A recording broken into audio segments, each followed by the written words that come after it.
And we are live.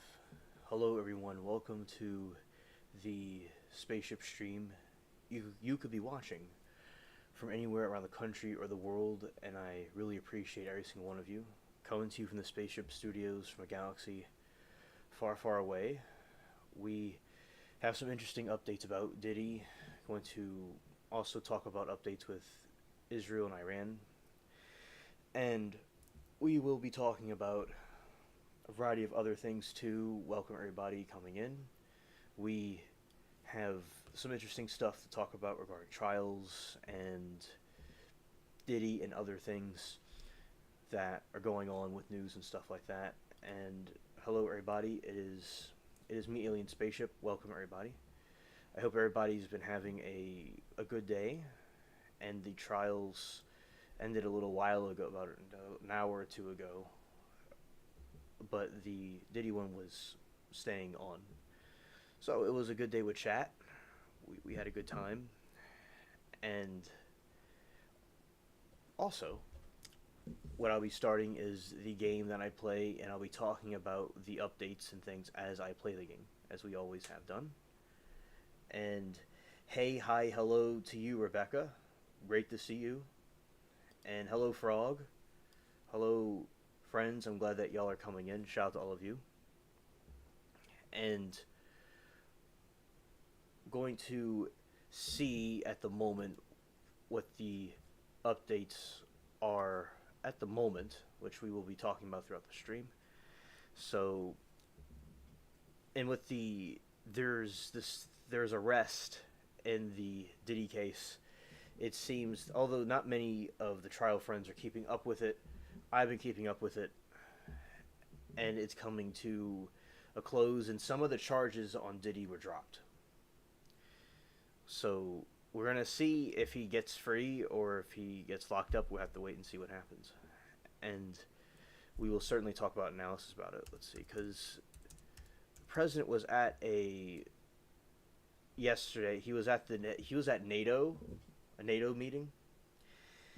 I saw that he did he was with the other members, and they're talking about Ukraine and the different wars going on and stuff like that. And we'll see an update that has happened recently, and then I'll do the game and just occurred. Let's see how it goes. Oh, down. It went down. It's going back. It's going to be okay. It's going to be okay. All right. So we got some things here that say that the CIA obtained credible evidence that indicate Iran's nuclear program was severely damaged.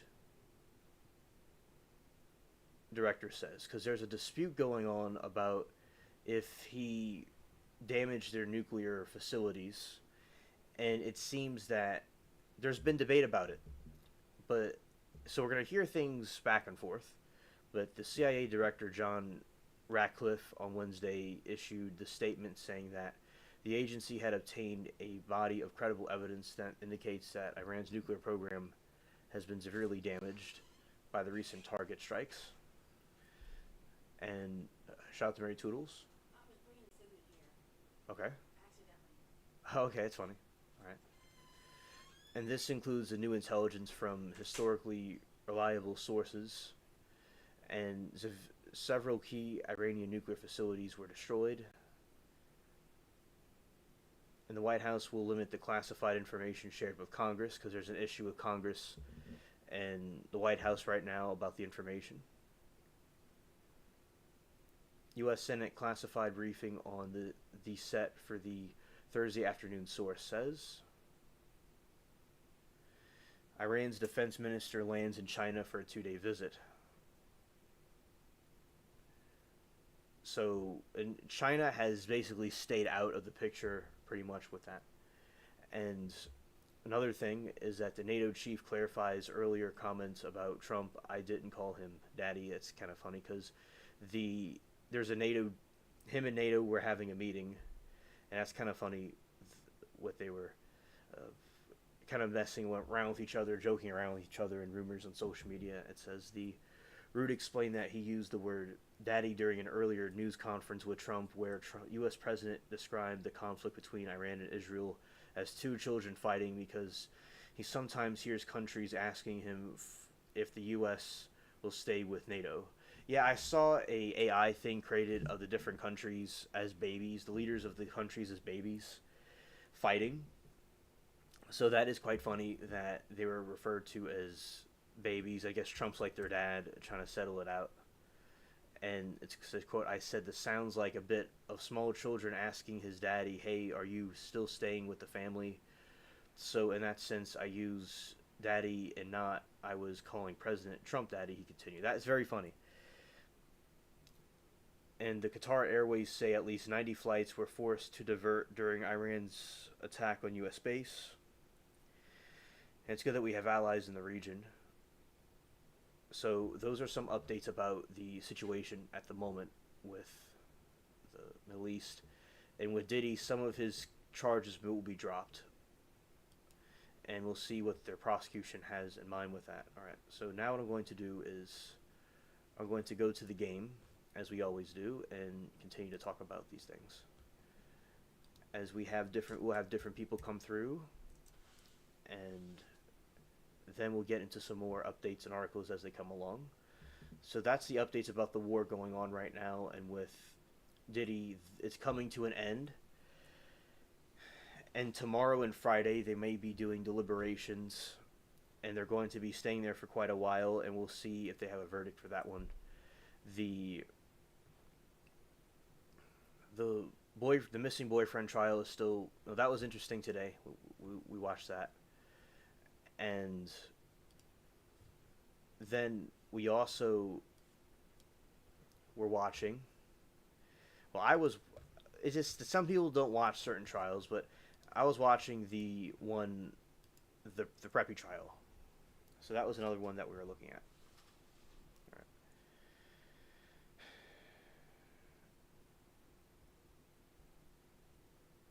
All right.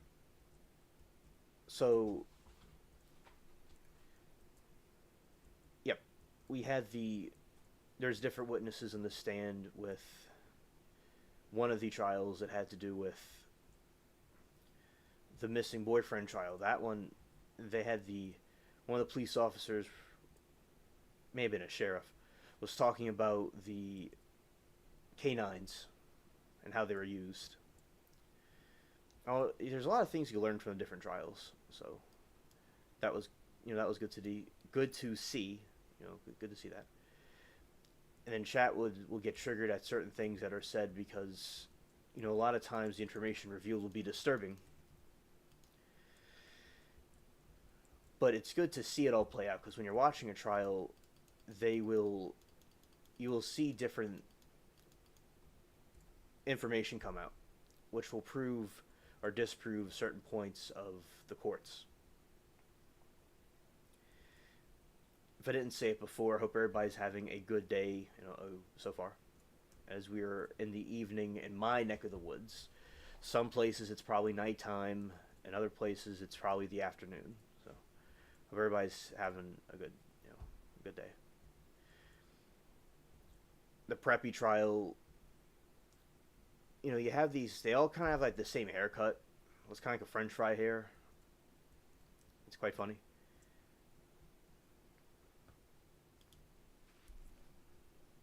So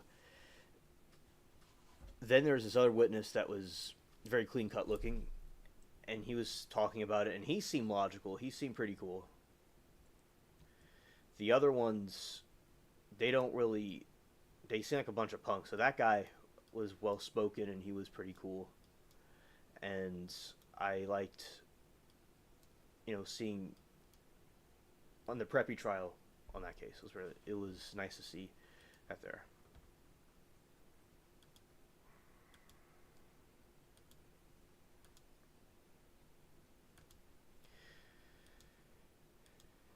Now, we think in the boyfriend murder trial that the defendant, missing boyfriend trial, that he is very guilty. That's what we think so far. We all pretty much agree on that. It's not like the Karen Reed trial where there's two different sides fighting each other. Everybody seems to be united unanimously on that.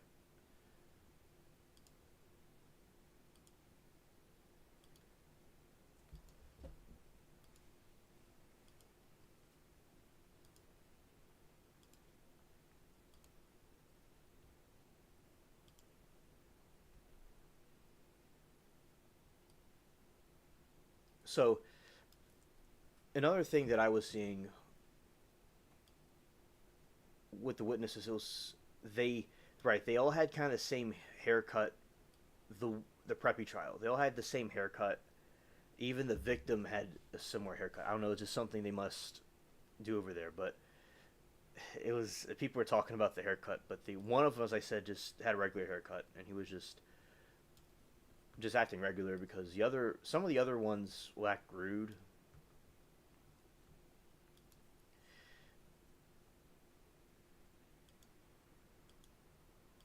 And it really is cringe when you have people that act like that in the trial, because it just shows the immaturity, and it makes the case look like the person was guilty, the defendant in that case, because you are the company you keep, and you got to be careful who you hang around. So it makes his defense look pretty bad. So I think both are probably guilty, most likely so far.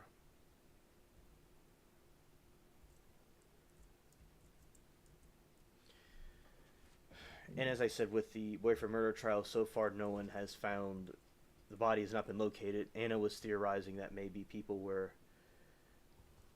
they were scattered or burned. It was like, from the criminology stuff I've researched, you can burn a body to the bone with the right materials. I don't recommend doing that, educational purposes only. And he could have done something like that, but then again, if there's a fire, could have the smoke attracted attention? But where was that done at if it was done? It's all a mystery. It's all speculation.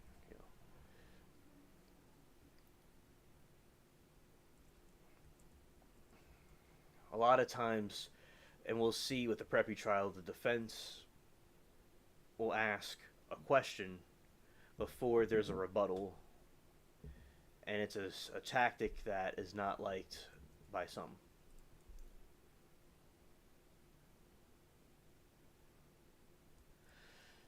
Hello, Leon. Yeah, shout out to Leon. Hope that you are doing well, buddy. I'm glad that you are, tuning in. Yeah, so because a lot of times now attorneys are supposed to go and defend their clients. That's what they're supposed to do. But there's times they use certain tricks that people will kind of see and not like. And if people do that, if the jury doesn't like it, then you'll certainly could cause the defendant more problems. If he's, and a lot of times it's not even like what's being said, but like what the people, like with a movie, people are watching a film. It's also the feeling that they get off of it. Leon took your phone. Okay. Yeah. Well, shout out to both of you. I appreciate y'all, watching. So, and Shecky, oh, hello, Shecky. Good to see you, buddy. Hey, Alien Frog and Rebecca. Yeah. All right. So that's what we will see, and a lot of times these defendants are guilty or pure guilty. So I like, there's nothing wrong with disagreeing. Like yesterday, we were having a good debate about the trial with the guy that stabbed the football player, Montrello or something. I know his name, but for some reason it kind of left my head for some reason. But yeah, we had a very good discussion about it yesterday. So yeah, I like it when people have different opinions and stuff. But the thing is, like say with Karen Reed, it was just so divided. There was so much of a schism between the two sides. It caused more of a war than a peaceful discussion about things. Because like if you have an opinion about something, people get angry either way. And it's glad that one is over with. And yeah, you had different people with the preppy trial, you had the students, people that were at the party, where they should have had an adult present, and it's ridiculous how these people were acting. Where somebody is fighting. Kind of reminds me of the other trial with the stabbing trial, the other one, because the kids were fighting and then someone pulled out a knife and someone got deleted. It's like, yeah, that somebody, a parent or some adult, should have been present, because it seems like, I guess that's why parents don't, like in these movies and stuff and TV shows where the kid wants to have a party and the parents don't allow it. I guess that's why. There you go. But people just have to be responsible when they do stuff like that. They can't just be having sheen logic. So, but yeah, the witnesses in that trial for so far have been mostly the students, or the guys that were present.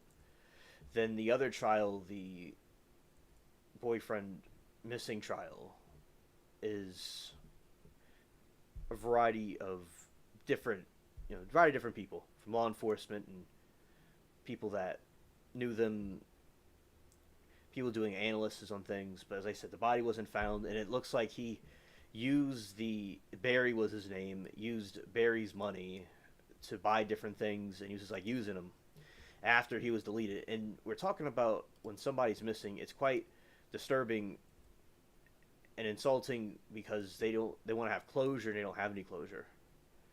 So it's just, besides being sick to doing a deletion, it's even more sick to do something like that. And it seems, so I'm bouncing around different trials in my commentary about it. So with Diddy, I think most people are against him, what he did. So, but we'll see how that goes. If there's people pulling strings behind the scenes, if there's a lot of what ifs, but you want an answer as far as the speculation. But speculating that maybe is it rigged? Is someone bribed?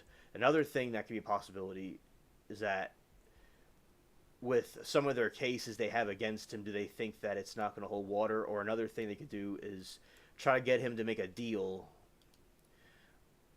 sort of like what they did with YSL with a Young Thug, where they had him do a plea deal for him to get out. That's not what they're doing in this one, but they're going to have a guilty, not guilty thing going on. But that is what we are,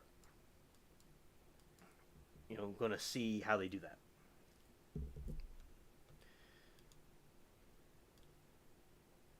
And there was, abuse, allegedly.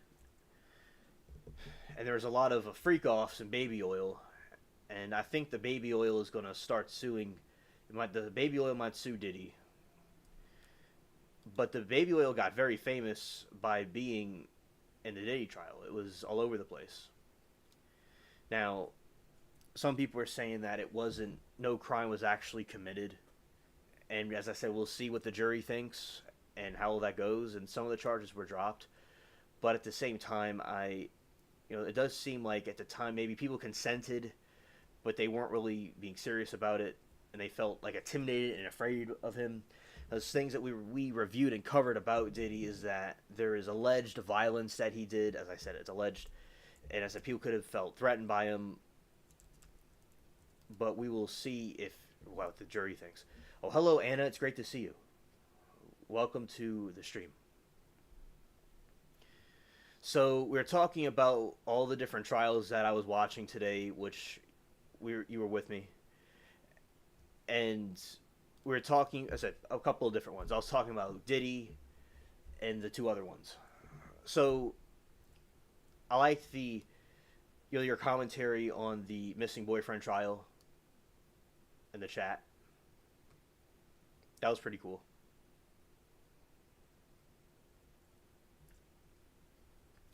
I appreciate that very much, because when someone's missing and they can't find their relative or their friend, it's quite disturbing. And I like what you were talking earlier about how the body could have been burned or could have been scattered. That was a good analysis.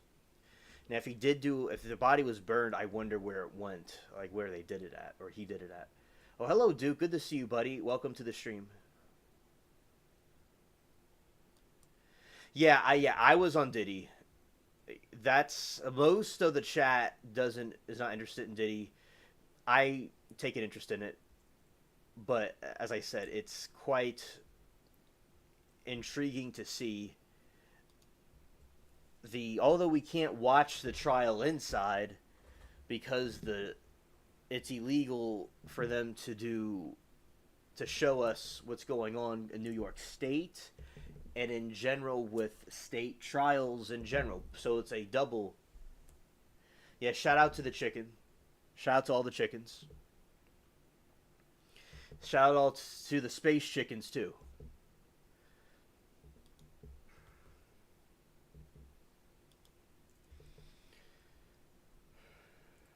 Now we're going to go back to this other island too. Oh, hello, Beans. It's great to see you. Oh, welcome to the chat. We're talking about different trials that we watched today, my commentary about it, and also updates about the conflict in the Middle East. And hello, Liberty. It's great to see you. Welcome.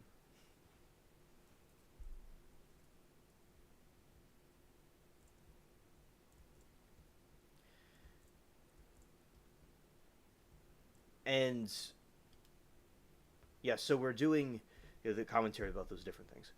Yeah. All right. So, and basically with the Diddy trial, the conflict has been pretty much. Yeah, Diddy had some charges dropped, and it's getting closer to the end part. Thursday and Friday they might be doing the deliberations, and we will see how that goes. So what I'm going to do is going to continue to see what the updates are. So let's go to the Israel one, the Iran-Israel one. Let's see all the recent updates about that. And a shout out to you all being here. I appreciate y'all. All right. So let's go here.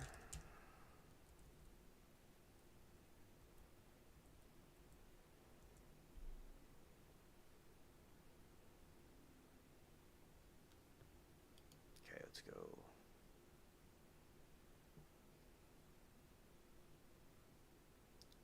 All right, 2 minutes. And also, all opinions are accepted. It's okay, whatever people think. All commentary is welcome about this. All right, so let's go over something from 2 minutes ago. All right, so Trump defends Netanyahu in corruption trial after having harsh words for Israel yesterday. So yesterday, he was triggered at both sides about the ceasefire situation, and it looks like today he was upset with him, and today he defends him over the harsh words. And let's see what the updates about that is. So it looks like the ceasefire proposal has gone through, and that's good.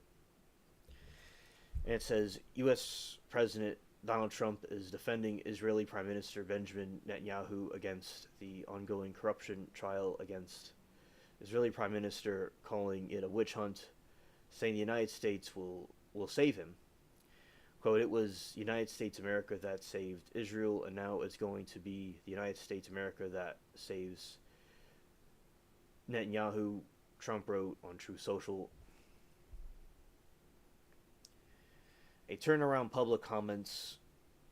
Trump's statement comes after a day he had harsh words for Israel as a fragile ceasefire between the two, Israel and Iran,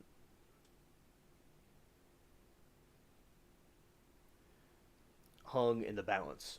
And Anna says, sorry, Kenjay likes to critique what I say after he's been admiringly trolling, so I had to correct him and say April chick calling me out and had me mixed up with someone else. Snark deployed. Yeah, it seems another thing with the trial chat today that there was many different trolls in the chat going on. There was some trolls and a lot of spammers too. It was making people sick. It was, ruining the chatting experience. Yeah. Ken J admits to have been trolling. Well, he admits to trolling, and that's good. At least he's an honest troll. Here you go. As they say, an honest thief. So, yeah, and that's unfortunate he was trolling you. Just they have nothing better to do. Right, and load bombs, and likes of which I've never seen before. Trump said he departed Washington for the Netherlands Tuesday, and he was exceptionally firm and direct in a later phone call with Netanyahu. A White House official later said the ceasefire was holding firm, and in his Wednesday message, Trump praised Netanyahu for calling him a great wartime prime minister.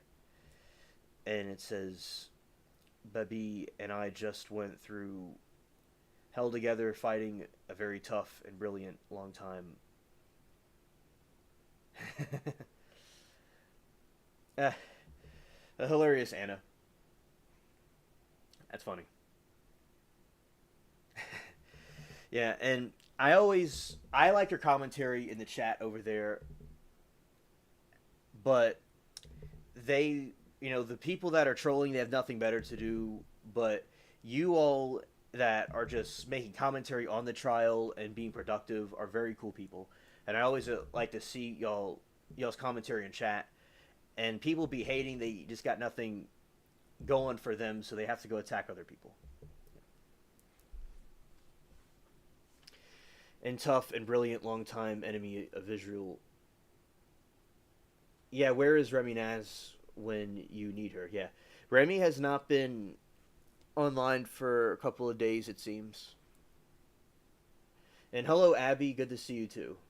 And yeah, there's a lot of Abby. There's a lot of drama. Yes.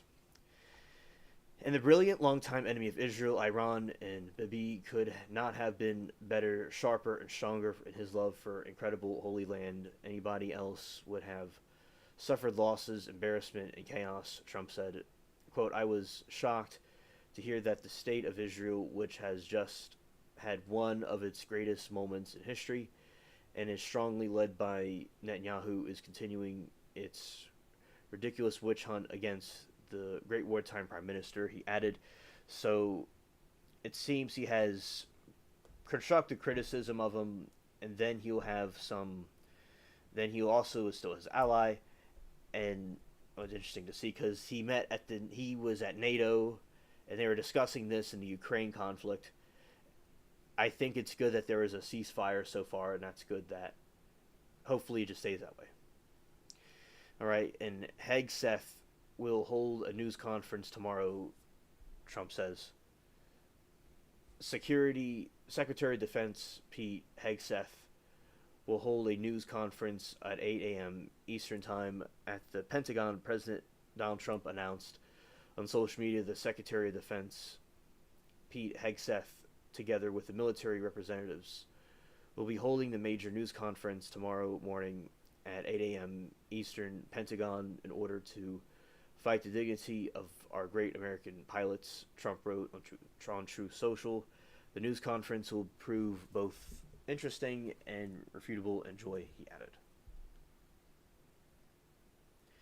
Now, there's debate about if the strikes he did in the nuclear plants are credible, if it failed or if it succeeded. It's been a debate that will probably go on for a long time. And as I said, there's people that have different opinions about this conflict in general, so it's interesting to break it all down. And it says the CIA obtained credible evidence indicating that Iran's nuclear program was severely damaged, director says. The CIA Director John Ratcliffe on Wednesday issued a statement saying that the agency had obtained a body of credible evidence that indicates Iran's nuclear program has been severely damaged in recent target strikes. This includes the intelligence from historically reliable sources, methods, and several key Iranian nuclear facilities were destroyed and would have to be rebuilt over the course of years.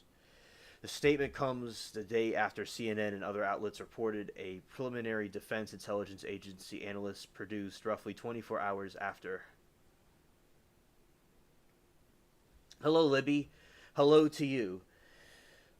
I'm giving some updates about the conflict that happened in the Middle East, and also I was making commentary on the trials that we were watching today, like the Preppy trial and Diddy and other stuff like that, and just kind of going through the stuff as we go along the stream. So hello to you, Libby, and thank you for telling us hello. Anna says, it's fun to defend myself, and they asked if I had been deployed. My Snark Master 9000 people shouldn't get upset. It lives up in these boring a lot of the times in these trials. Yeah, I do agree, Anna, and when people troll, they do it for a variety of different reasons, and a lot of times people may have feel bad about themselves, and they have to attack other people, and they're doing it for a reaction. So you're handling yourself well, Anna. And another thing that I will add is that you defend yourself, and you're not afraid to hold your ground. It doesn't mean you're snarky. You're not snarky at all. You're fine. And yes, Anna, politics are stressful. That's true. So as time goes on, we will hopefully have the tensions ease with this conflict. But yes, it is stressful, definitely. And a statement comes a day after CNN and other outlets reported that, okay, the White House has pushed back on the assessment, calling it wrong. President Trump had said that the strikes obliterated Iran's ability to produce weapons. And Director of National Intelligence, Tulsi Gabbard, also posted on Wednesday that the new intelligence support the notion that Iran's facilities were destroyed in the strikes. So it looks like that is happening. And the White House will limit to classified information with Congress. And let's see, there's a funny thing that happened, and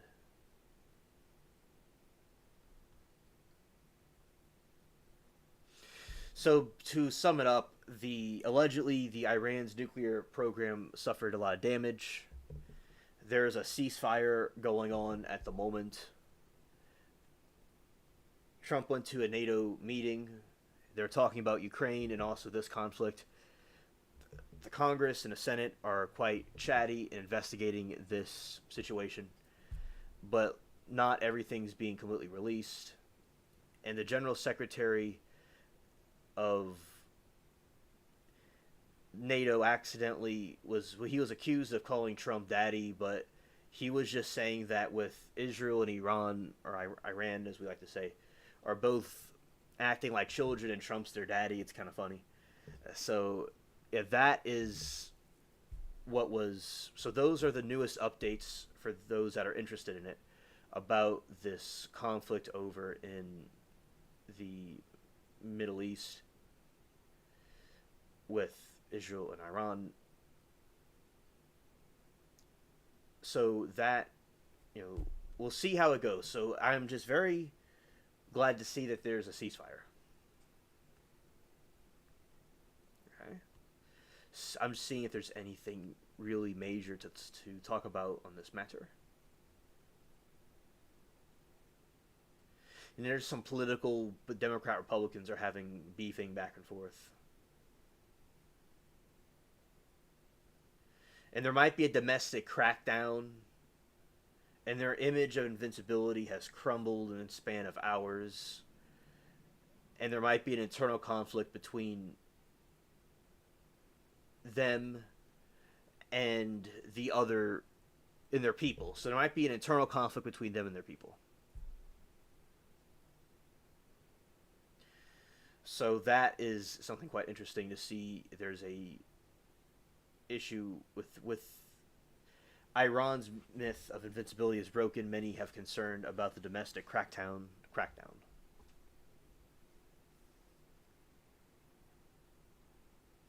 Right. So we'll see as they call it the 12-day war. And Trump departed the Netherlands after a short NATO summit.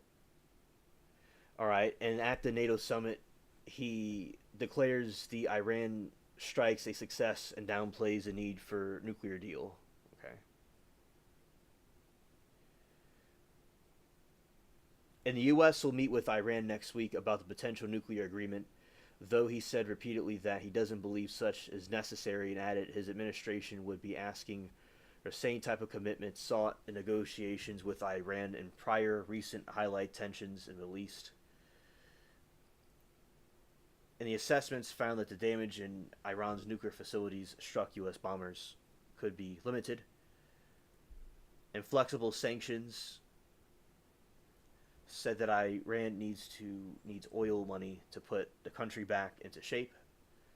And he doesn't have the issue with China purchasing Iranian oil.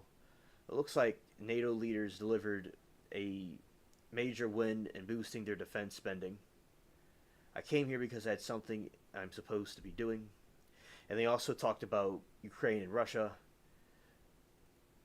Vladimir Putin had offered to help broker peace between Israel and Iran, but U.S. leader turned him down, and Trump added that the ceasefire with Russia was not discussed during the Ukraine President Zelensky, and he said Zelensky wants to see a conflict end, and he plans to speak with Putin to see if we can get it to end. So the good news is, it looks like there's going to be talks about the Ukraine-Russia conflict ending, and also the conflict in the Middle East.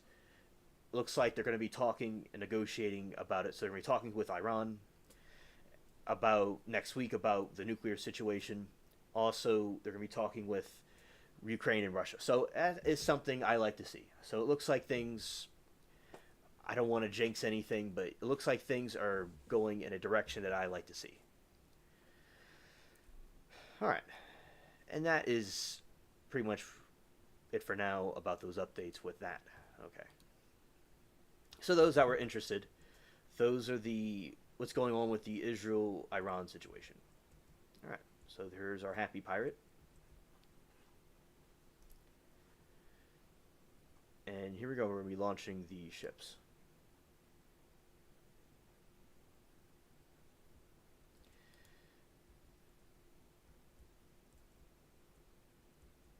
And Anna said something. She said, well, to get what asked for, it stopped. Well, they got what they asked for, then it stopped. Oh, well, they don't want to play with me too rough for them. Yeah, you see, because a lot of times when I'll defend myself against people, they'll get triggered and say that I'm sensitive or something, but it's like, I'm talking about, like, everybody. Like, not even people on YouTube. And it's like, I'm not sensitive. It's just that if somebody I feel is messing with me, I'm not afraid to fight back. Right.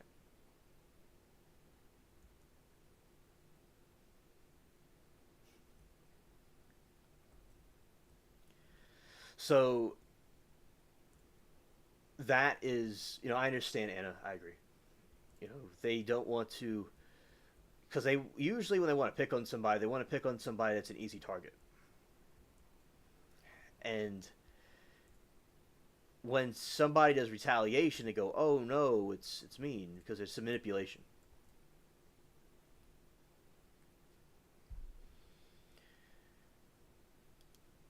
Yeah, now speaking of trolls, so speaking of trolls, I I have seen a lot of spamming today in the trial chat. And what that is when somebody goes and they'll spam, and people try to have a conversation, and people go and spam the chat where people can't really read messages. It makes people kind of dizzy.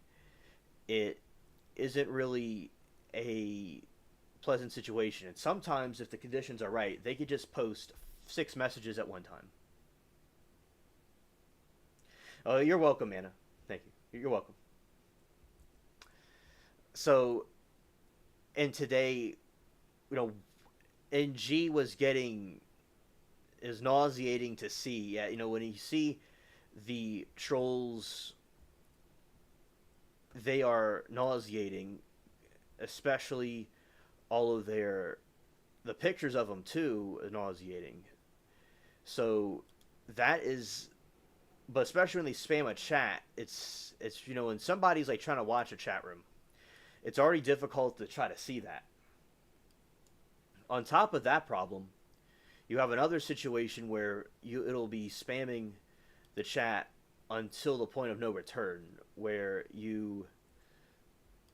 people can't read a message and it makes them even more dizzy. And I'm sure if there's someone that was epileptic, someone with seizures, it would certainly cause them a problem. But probably regardless, a chat going fast would cause it, I think. But especially someone spamming. So I just think that it's unhealthy and cruel. So spamming in itself is a form of trolling, especially if they're not saying anything productive. And then you have to like repeat your message again. You have to repeat your message again, going around the bend. Show a troll his baby picture and press send. He will get sick. He'll think twice before taking another lick. The trolls, all they can afford to eat is toothpaste from Monica. And that is completely disgusting and cringe, and that's all that they like. They can't even look right because they trip over even when they're riding a bike with tricycles. I think that they are melting under pressure when you fight back. When you fight back a troll, they melt under pressure like popsicles.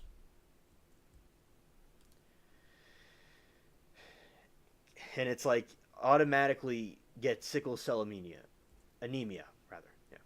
So that is what I think of trolls. It's just they just melt. They're basically snowflakes. That's what they are. The ones that repeat the same thing over and over again are all caps. Yeah, all caps and repeating themselves over and over again. Yeah, the spamming in all caps. It's not good. It's like I remember like from all kinds like other streams like I'll be on. There will be people that will spam the chat, and it's like they're not doing it against a channel. They're doing it against a chat. They're against the chat themselves. Yeah, Abby, partay. Scared. Yeah, partay. You know what? Those trolls will have the Temu Piper to pay, but they have no money because their Sheen bank account is empty, and they can't charge it because they're not even even in the sun they can't charge it because they're not solar. But all of us cool people on the spaceship are solar. And I think the trolls don't even realize that they are the polar opposite of being intimidating and cool. They just show their weaknesses. That's what they do.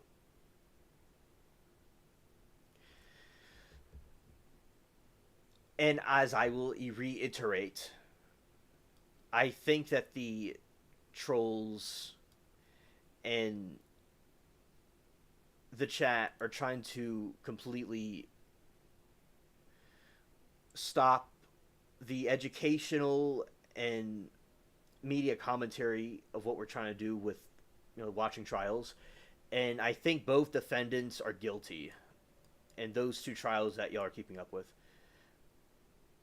which because y'all aren't really, from what y'all tell me, are not watching Diddy, but I'm the one watching Diddy along with a couple other people. Now with Diddy, there's not a lot of people in that chat. And all that we're looking at is we're staring at a building. That's all that we're looking at. We're not looking at anything else. I roasted all the haters by myself. Abs, no party with strangers. Stay home. Stay calm and focus. It makes life easier. It's hard at your age, but for you... for us rooting for you. Yes, us rooting for you, and we love you. Yes, we all love Abby very much. Shout out to her. Cool people. makes she helps to make the spaceship sweet as honey, along with all the other chatters as well.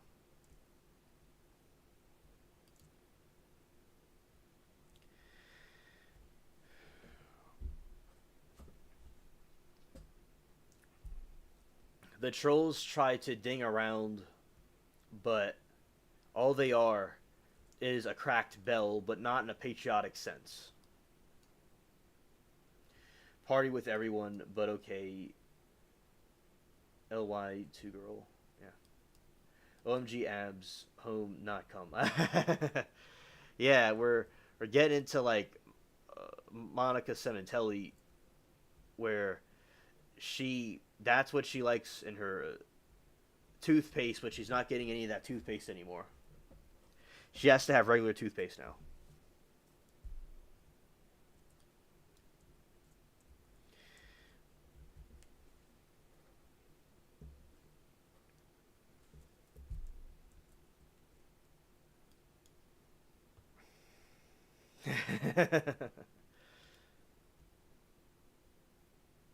Are calm and focused.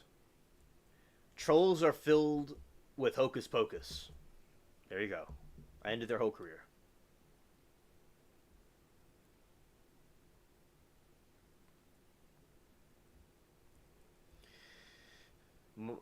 Favorite animals are Milo and Otis. Now, I think it's good where they got more mods. Like, they have Alexandria McDonald and Kathy Rusin. I don't know if they actually get rid of trolls and stuff, but it's a start that they brought mods in there. But they weren't really at the other trial. Like, okay, Alexandria, she... Yeah, you see me, Abby. You see me even through the kaleidoscope lens. I'm omnipresent. I guess I'm an alien present. And Anna said, I like Ken G most of the time. Well, that's good. And hopefully, if there's anything about him that he wasn't being too nice, we will... Hopefully he improves to be liked all the time. But I don't really know Ken G too well. I got him mixed up today with Ken Rosenberg. He's a cool dude.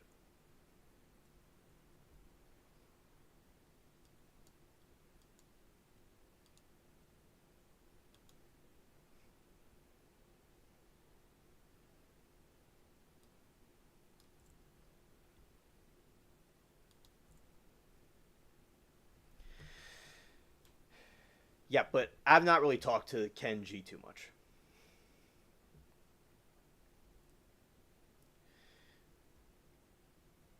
Yeah, so basically, I've just been fighting these other ships. Not even like really collecting treasure. I've just been fighting them. And we have a couple of them that are about to go down, so we're gonna go and gladly cruise around this and attack them. All right. All right, we sunk that one. Now we're gonna sink this one.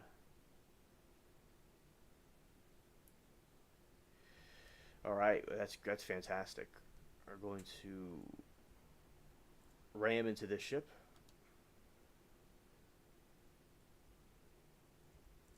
All right, good. Yeah, I've been seeing some of the new chatters that are coming into our Law and Crime chat.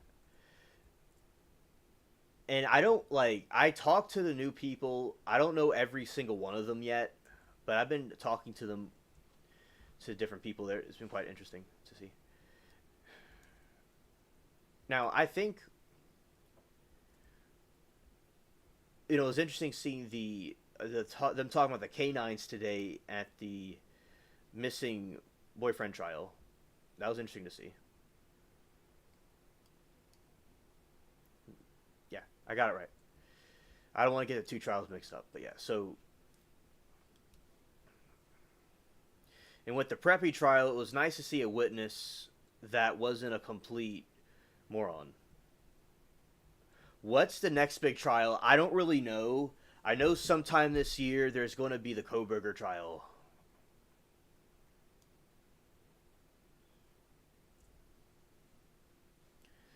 But I don't know. It's going to be later this year. Besides that, I'm not entirely sure where, where that's going to be.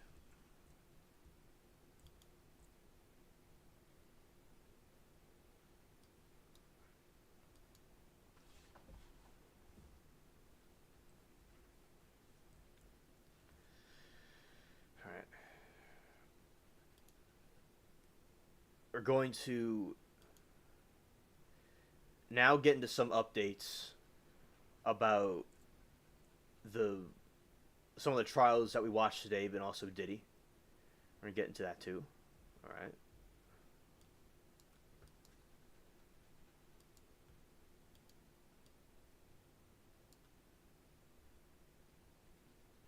Okay, that was pretty cool. Getting that ship completely nailed. Okay. Yeah. So, yeah, I think it's pretty epic to when a big trial happens. Now, Karen Reed was the last big one, but that has been over with. And I watched YSL, and like many other people, I feel obliged to go to every single trial they have that I can go to. All right, now we're going to be docking. Yeah, with Koberger, the delays, like, why I have seen the delays with Koberger every single time, and the judge is not amused at all by her, his attorney,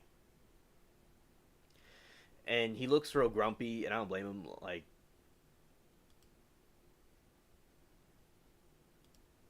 yeah, hate that MF. Yeah, definitely. Yeah, absolutely.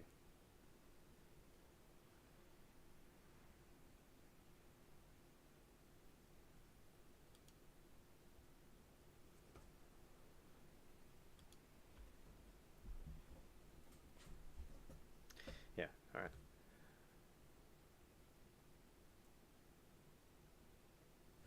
All right. We're going to Diddy right now, Anna. We're going to. Yeah, y'all can watch this thing if you all want to. This little pirate just standing there. Okay. All right. So Diddy, I don't know exactly because we have to wait to see what the jury does if they find him guilty or not. Some of the charges against Diddy have been dropped. It it will to see like we have to just wait for the jury. If he gets found guilty, he will be locked up for a very long time. Definitely. We will go to updates to get a full account on that. And let's see another thing about Diddy right here. What happens to scared? Okay.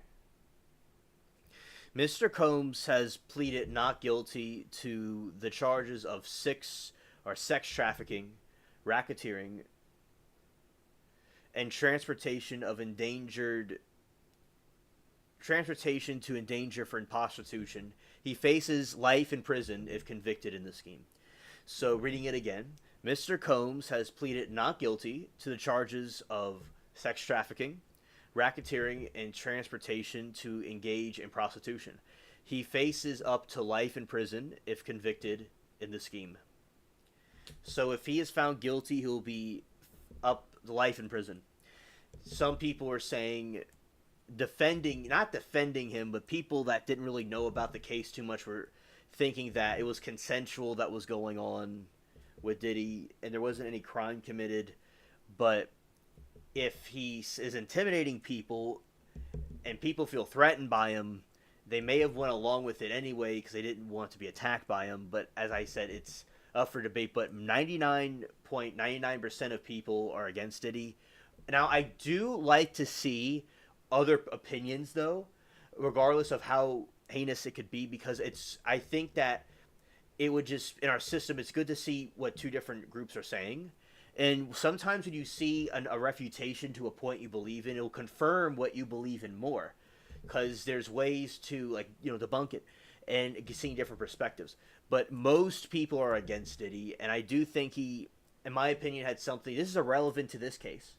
But in my opinion, I think he had something to do with Tupac being deleted, and he had something to do with the other one with Biggie, his companion. And how did Diddy get rich and famous? Yeah, he. That's a very good question, Liberty.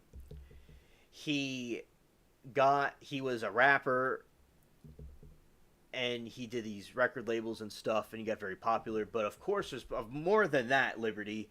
He did a lot of other things too, very shady stuff. And to give an analysis generally about what he did, to take it literally, this is like what he did, and how did. Yeah, so I'll tell you. And now, of course, he did racketeering. He's allegedly accused, Liberty, of racketeering. So he may have done things with illegal drugs and narcotics and stuff, and was dealing that. He could have been doing prostitution. He could have in many different ways. And he is a billionaire. Okay. How did we're going to look at more about this. So one of Diddy's most lucrative deals was with Kryock. I'm pronouncing that wrong, by the way. A premium vodka brand. While he doesn't own Kryock outright, he entered a profit-sharing deal with Diageo, the beverage giant. At its peak, Diddy's involvement helped the brand skyrocket in popularity and significantly boosted his bank account. As I said, he probably, in my opinion, may have allegedly done racketeering or prostitution and other things too. I'm not denying that he could have done that as well. But the mainstream narrative, besides him being rapper and producer in the shows and being famous, is that he entered a profit-sharing deal with a vodka beverage company, and that helped him out a lot too. So, and remember, when people are billionaires and that rich, there is, if anything, there are multiple sources of income people take. Like, say somebody works at a job and they do their whatever they do. Say they work at it, they stock some shelves, or they or they work in an office, or they work at a bank, or they have a business. A variety of different people of different socioeconomic levels. Now, this can go for anybody across the spectrum if they're a billionaire or not. But a lot of times they'll have multiple sources of income. So when you have multiple sources, they can be from anywhere. So, yeah. But that is the mainstream narrative about how he did these things.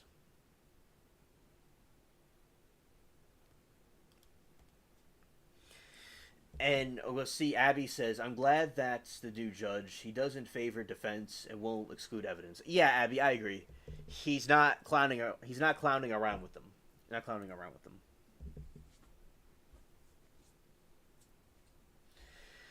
Anna says, Alien, overall, do you think the state's case and witness will bring Diddy down? Now, seeing them drop some of his charges, that could be a sign that maybe that the charges against him are on the foundation of sand. So maybe some of the allegations against him are not solid, and it's very possible that he might get off the hook. But it depends on the jury. All right, it depends on the jury. And he does have a very good attorney, Brian Steele, who I admire very much. He was very good with Young Thug. But as I said, now that doesn't mean that he was innocent of doing things that he's accused of. Like what G was talking about, where somebody's in a trial, the attorney is to convince a jury and convince people that you didn't do something. But it doesn't mean you did. You could have still done it, though. That's the key you got to understand here. That doesn't mean that he was guilty or not guilty. Now, some have argued that he didn't do a crime if he did these freak-offs and baby oil. It wasn't necessarily a crime in itself. But you got to remember here that it has to be consensual. If something is not consensual and people felt that they were forced to do something by threats and stuff, then that is something where prostitution and these other things, it's completely wrong. And allegedly, he's assaulted other people too, and people are coming out about it. Now, with the Johnny Depp trial, which I believe he was not perfect, but innocent of the charges against him, it was quite clear that Amber Heard was lying. But it's important to have a trial, though, if people are...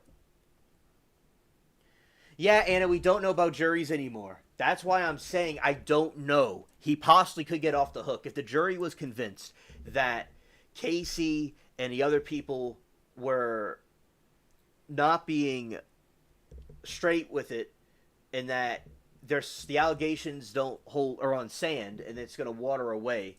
And especially, I will say, it's all about when you watch a movie or anything, a stream or anything, it's about the feeling you get from watching it or chatting with somebody. It's the feeling you get from it.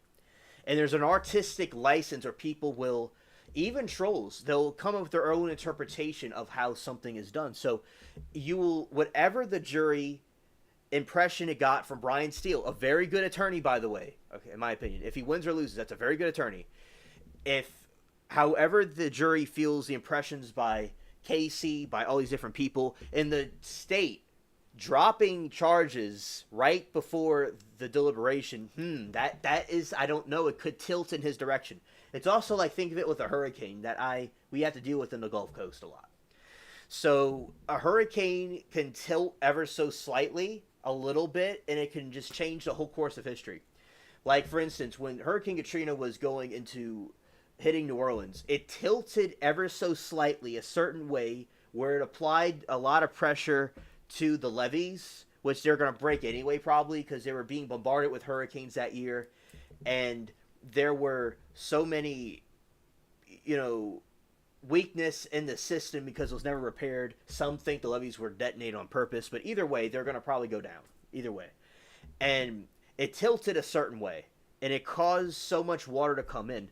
Although it was going to probably break the levees anyway, that changed everything.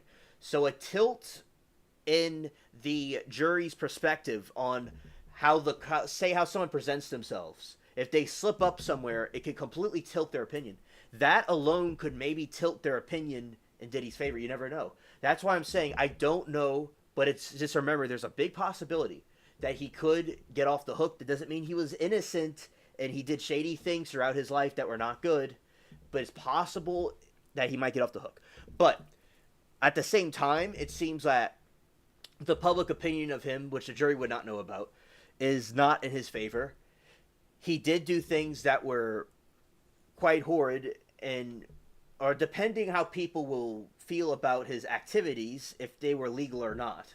The freak-offs, if they feel legally it was, not even legally, but if they liked it or thought it was weird or not, or he did something wrong, it's up to the jury. I don't know. But he could still be found guilty, and we lean towards guilty with Diddy, but things coming out, I don't know with them dropping the charges and stuff, because if you drop charges, unless they're trying to do a strategic thing to try to get other people to see or get some sort of deal out of it, that they have something up their sleeve, I don't know what they're getting at there. And if you feel you can't prosecute somebody on something, they drop it. And I'm going to read what y'all are saying because y'all have some very good chat messages. All right, so I think with Sean beating Casey in the film is enough to charge him. I agree, and he was very evil what he did to Casey, and I do think that is enough to sway a jury against him. I do agree. And he was acting like a savage, and I did a short about it last year when that was coming out, and he was apologizing about it, but he apologized after it was released, you see. So he was just concerned about it after it was released. And he hurting a woman like that and beating her, it was completely disgusting. Now, as I said, their defense, and I know about viewing things from a defense and a prosecution. I know how to view that. Now, the jury will... Now, another thing that is possible is that the jury hopefully won't think that the prosecution was putting stuff in their face to cause it a reaction. Like, say if a woman or a child is being hurt, that will cause all of us to have a reaction. So are they going to see that as a stunt to try to deflect from if he was responsible for the other crimes he's accused of? Because he was accused of domestic abuse, certainly. That's obvious that he did that. Now, the other stuff, that is what they're focusing on too, and that is what they also have to see if he was guilty of that or not, if it was consensual. But I do agree absolutely, and I don't want anyone that abuses and hurts women to be let go out there. Like, you know, everybody that hurts a woman should be locked up. You know, I completely agree with that. And at the same time, will it? I hopefully it'll be enough to convince the jury, but I don't know what they will do because a jury could be unpredictable. There's been times where I was certain somebody was guilty, but they were found not guilty. It's like it's clear as day. Like one of the trials, the roommate was murdered in 2006. In my opinion, I feel that the girl, the lady was responsible for it, but the jury said not guilty. So it doesn't really matter, does it? But I do respect the jury, even if I disagree, because it's part of our system. But then again, I can understand if someone very horrible is let out on the loose. It's not good, though, so nothing wrong with criticizing it. But they're also have to juggle respecting the system we have at the same time. So, yes, I do think what he did to Casey was horrible, and that is enough. And hopefully that'll be enough to convict him. At the same time, them focusing on the other stuff he's charged with, that there was absolute, without reasonable doubt, that he was guilty of those other things as well. So he's certainly domestic abuse. And we will see what happens with it. I don't know. The jury's unpredictable. But it is good that they did show Casey being beat up. And as I said, that's just so petty to do something like that. You know, there's other ways to deal with problems. It's not, you know, Casey's not Big Tyrone. You know, there's no need to fight like his life is threatened over that. Yeah, that's complete ignorance, you know, for him to have acted like that. And beating Casey film is enough to charge him with some heavy shit. There's pictures of her other injuries from other times too. He was one of the violent MFer allegedly. Yes, and another thing that we were viewing while viewing Diddy's case is that he threatened to bomb cars. He was very violent, and people that were in these freak-offs could have felt that they were being forced to do it. And you can't trust somebody like that. And he allegedly deleted Tupac and Biggie. And I just had, before all this came out about him, I was not a big fan of him because of what he allegedly did to Tupac. That Eminem said in his song when he was doing a diss track on Machine Gun Kelly for doing a diss track on him, he mentioned a thing about Diddy, and I was like, that's interesting. He would know, I would think. And then all this other stuff comes out about him because I have a bad taste in my mouth about him. And I respect the court and whatever the jury, whatever they have to do. Right. So I remember, because if, you know, somebody like this, you can be like manipulated through emotions. And a lot of times, even in politics, they will talk about these kids, you know, being, which of course we want all children around the world, wherever they came from, to be cared for and loved and not abused or being treated like cattle. But you'll have these politics, they'll talk about the children, and with the, say, migrants, they'll talk about the things in the Middle East. And as I said, children should be loved and cared for, and so is women. But as I said, there's a possibility that sometimes they could use things like that to manipulate an outcome they want to see. Well, so you don't want to turn off a jury by focusing on that too much. But as I said, I completely am against what he did. You know, I'm not defending him or anything, but I just want to see the truth and have a fair trial for everybody. And because that's what, in the other countries, they haven't figured out how to have a fair trial for somebody. But over here we did. Doesn't mean it's perfect. And hey, an innocent person can be locked up and a guilty person can get out. So, and lawyers, even Jesus said, liars and twisters of the truth. But they also can serve a good purpose of getting somebody out of a situation, especially if they were guilty of something. You know, they were not guilty of something, they could be let out. So as I said, I think Diddy, without a reasonable doubt, is abusive and was manipulative, but it's up to the jury to see what they think. And I believe you have strong evidence from the prosecution to prove that if he's abusing her, Casey, he could have been doing it to other people to force them into doing these freak offs.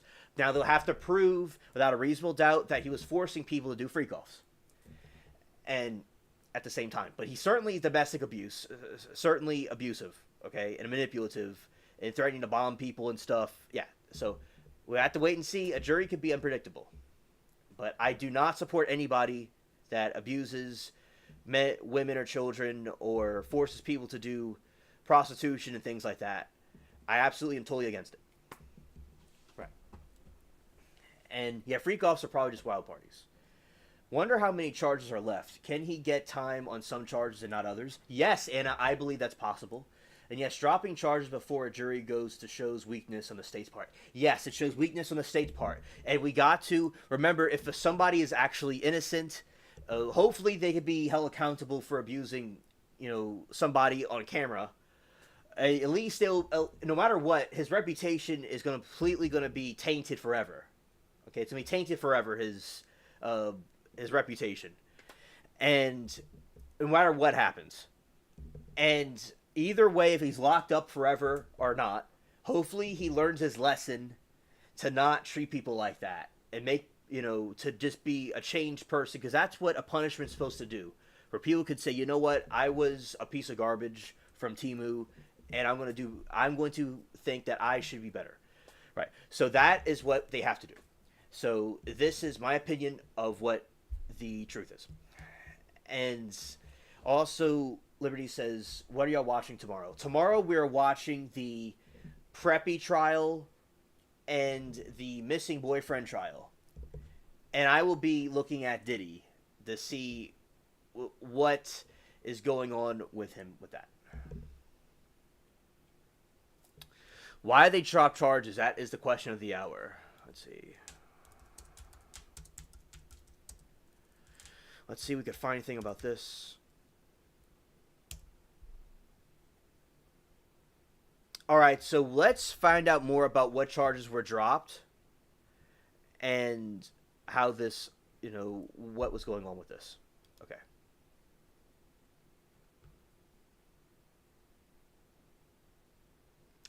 Alright, so here we go, chat.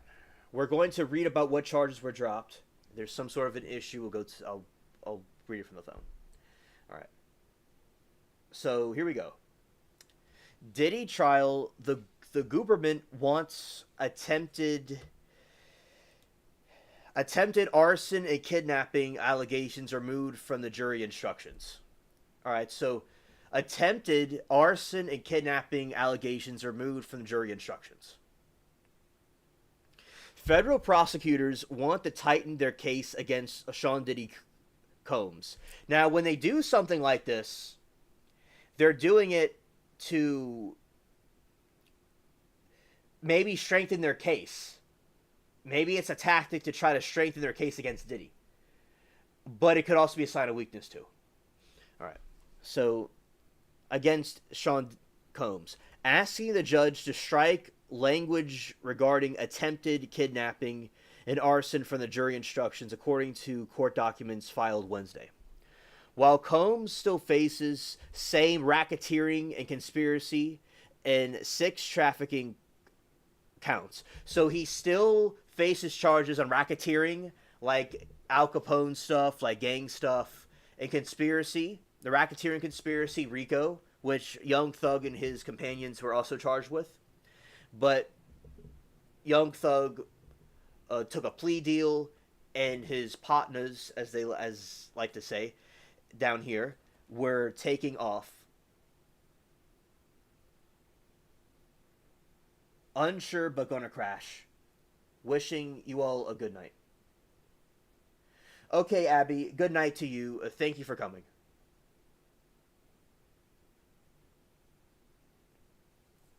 Alright, which includes the kidnapping and arson allegations, and prosecutors said in a filing to U.S. District Court Judge Aaron Subramanian that they understood the court's desire for streamlined instructions to jurors. Specifically, the government has removed instructions from charge relating to attempted kidnapping under both California and New York law. Oh, hello, Moki. Great to see you. We're talking about Diddy right now. Specifically, government has removed instructions from charge relating to attempted kidnapping under both California and New York law. Oh, hello, Aaron. Good to see you too. All right. So we're talking about the charges that were being dropped with Diddy, and that's what we're at right now. So specifically, the government has removed instructions from the charge relating to attempted kidnapping under both California and New York law, attempted arson under California law, adding that beating the sex trafficking note said. We're going to have Dookie time, it seems. I'm scared. Closing arguments in Combs' case are set for Thursday. Quote, if you look at the letter, what the government is saying is that they're dropping what I call the in choate, the attempt version of those crimes. NBC News legal analyst Danny Cavallo said. Quote, I don't think they're abandoning arson and kidnapping. What they're abandoning are what we call the inchoate crimes because inchoate crimes are complicated. And jurors, may struggle with differentiating between attempted kidnapping and kidnapping. Any effort to show an attempt bad act could confuse jurors when the prosecution is pressing for those completed actions, and said the former federal prosecutor Nadai Shaiata. Scared. Quote, they're no longer going to proceed under the attempted theory of liability. Shahata said, quote, so there I assume going to argue that this is complicated kidnapping, it's complicated arson. The removal of attempted crime could also signal the prosecutor's confidence in having shown that the defendant succeeded in accomplishing the charged offense, said the New York criminal defense lawyer Maria Cruz Melendez.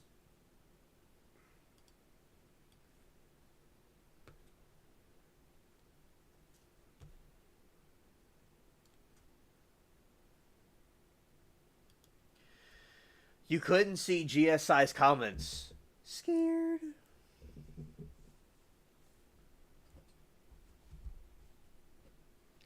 Yeah, I don't know. Yeah, Aaron, I think that's what they're trying to do.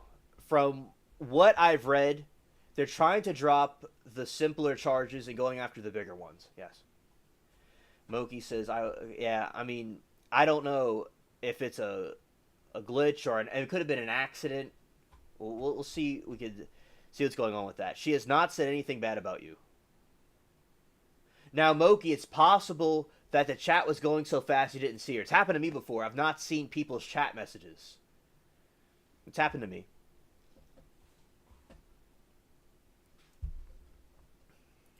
And also, but we'll see if we can resolve if there's any problem. She has not mentioned anything about you. Shout out to G. Aaron said, honestly, Moki, I couldn't even see some of other comments in our trial, but they pop up later. I wouldn't worry about it. She might pop in here tonight. Yeah, she's been having some family stuff going on, and she hasn't been here because of, some family stuff going on. So pray for G. She has a lot going on. there's she has to deal with the people that are sick, relatives of her that are sick, so she's not been able to come here, and she's been having to stay up like all night to the morning. So yeah, she's not gonna be able to come here for now, but hopefully she can pop in. But shout out to G and pray for her about her mom. So anyway, I wouldn't think she blocked me. We get along. Yeah, y'all get along. Yeah, she's fine. She said nothing about you. The chat's going so fast. Yeah, prayers for G. She's going through a lot right now. Yeah, she told me and BK earlier what was going on. There's been people that I didn't see, but I see their comment pop up later. All right. So anyway, quote: if the completed acts have been proven in their mind of the prosecution, then there's no need to have the alternative instructions, Menendez said. That's true. It's going so fast. There is some drama in the preppy chat. I remember there's a lot of trolls, and Anna had to deal with some trolls. And yeah, there's just a bunch of nonsense going on there now. And there's also in the preppy trial, there was spamming, and it was making G nauseated. It was just disgusting, Yeah, so it was cringe.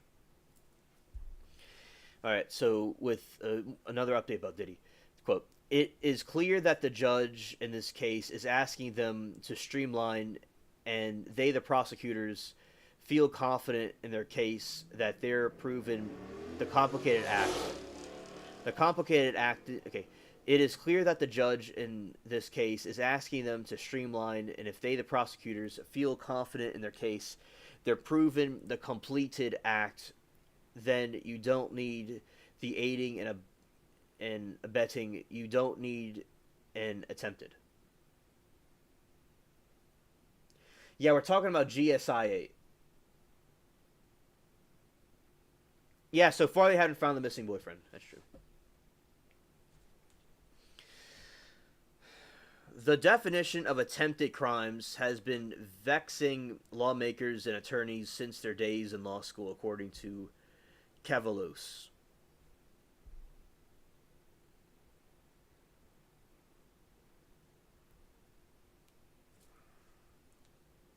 Thank you, Liberty.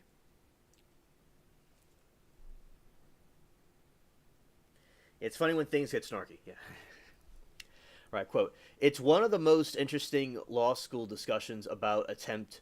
When does an attempt begin? Cavalos said, you've obviously thrown the Molotov cocktail, but when does it begin? Does it begin when you go to the liquor store and buy the grain of alcohol? The arson allegation stems from evidence that someone tossed a Molotov cocktail into Kid Cudi's car earlier in 2012. The rapper-born Scott Mescudi had dated Combs' girlfriend Casey Ventura.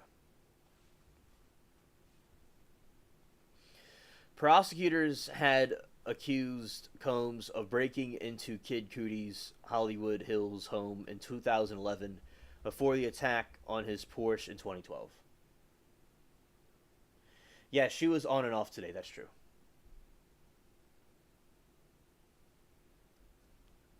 Yeah, Moki. I don't blame you. People want to chat in a chat room that's positive and not negative. And yeah, it's certainly a turnoff. Definitely. The arson allegations stem from evidence that someone tossed a Molotov cocktail into Kid Cudi's car early 2012. The rapper born and Scott Mescudi had dated Combs' girlfriend Casey Ventura. Prosecutors had accused Combs of breaking into Kid Cudi's Hollywood Hills home in 2011 before attacking the Porsche in 2012.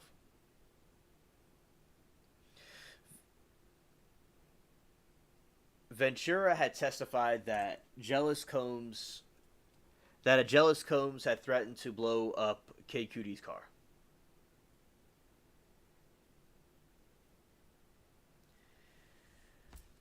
I agree, Moki. I've had like time. Like another thing about trolls is like sometimes it could be funny to roast them back and forth. Like sometimes in the phone lives, there'll be trolls that come in, and I'll go and like attack them back and forth because it's funny for the audience to see, and also you're standing up for yourself in a way. But it's funny to do stuff like that. Sometimes I just completely ignore them. But yeah, it can be funny if it's a cheesy troll fight, but nothing like a really like serious one. I agree. Like with Karen Reed. Aaron says usually I don't care when they're regular disturbers, but if it's one of us, I start to sweat. Yeah, definitely.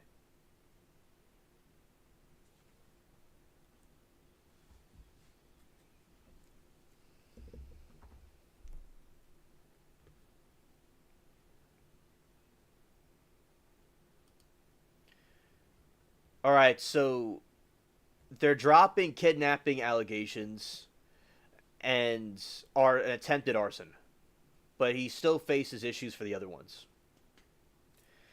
Narrowing to racketeering, and let's go right into the Diddy updates.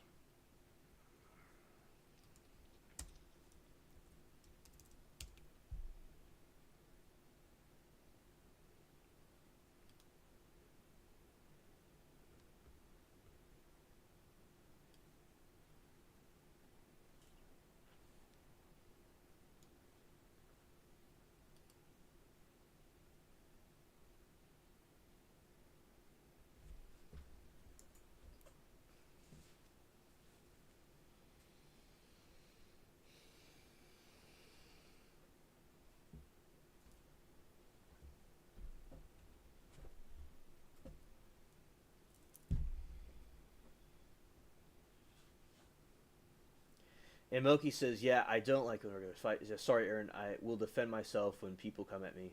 And P.S. It says missing BF starts 11:30 East tomorrow. All right, so it'll be 10:30 my time. Really? And I heard prep is half day. Yeah, prep is half a day.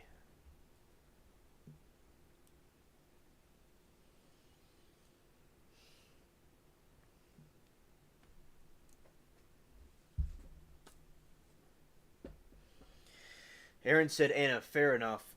You do you. I'm just saying I'm easy to pick on. Haha, I'll just cry." Yeah, Smokey, I looked at the links.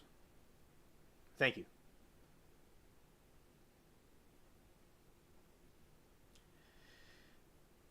I always appreciate what you send me.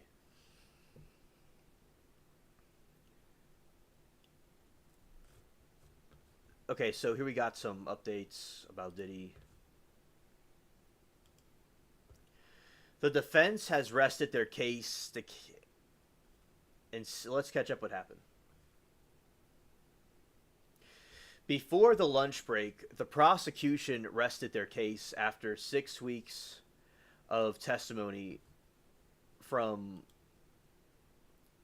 34 witnesses. Before the jury returned,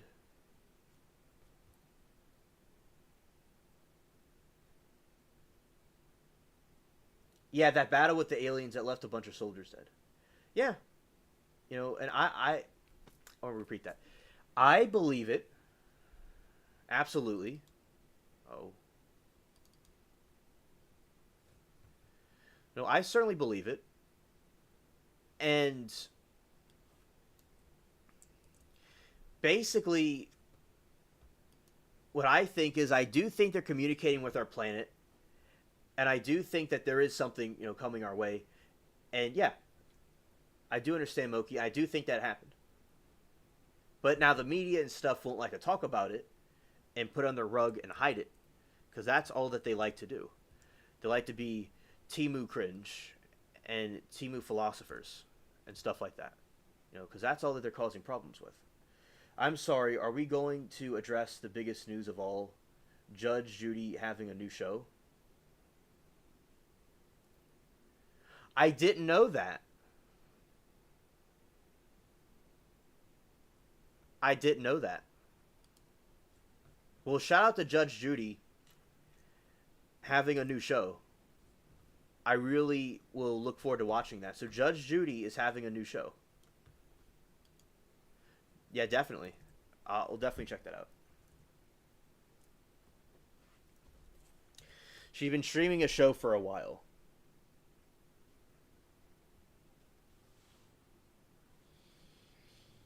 And I told you about the family and boyfriend trial because you brought up dismemberment and wasn't trying to police, but I did the same thing and felt bad. Didn't want a gruesome with fam there.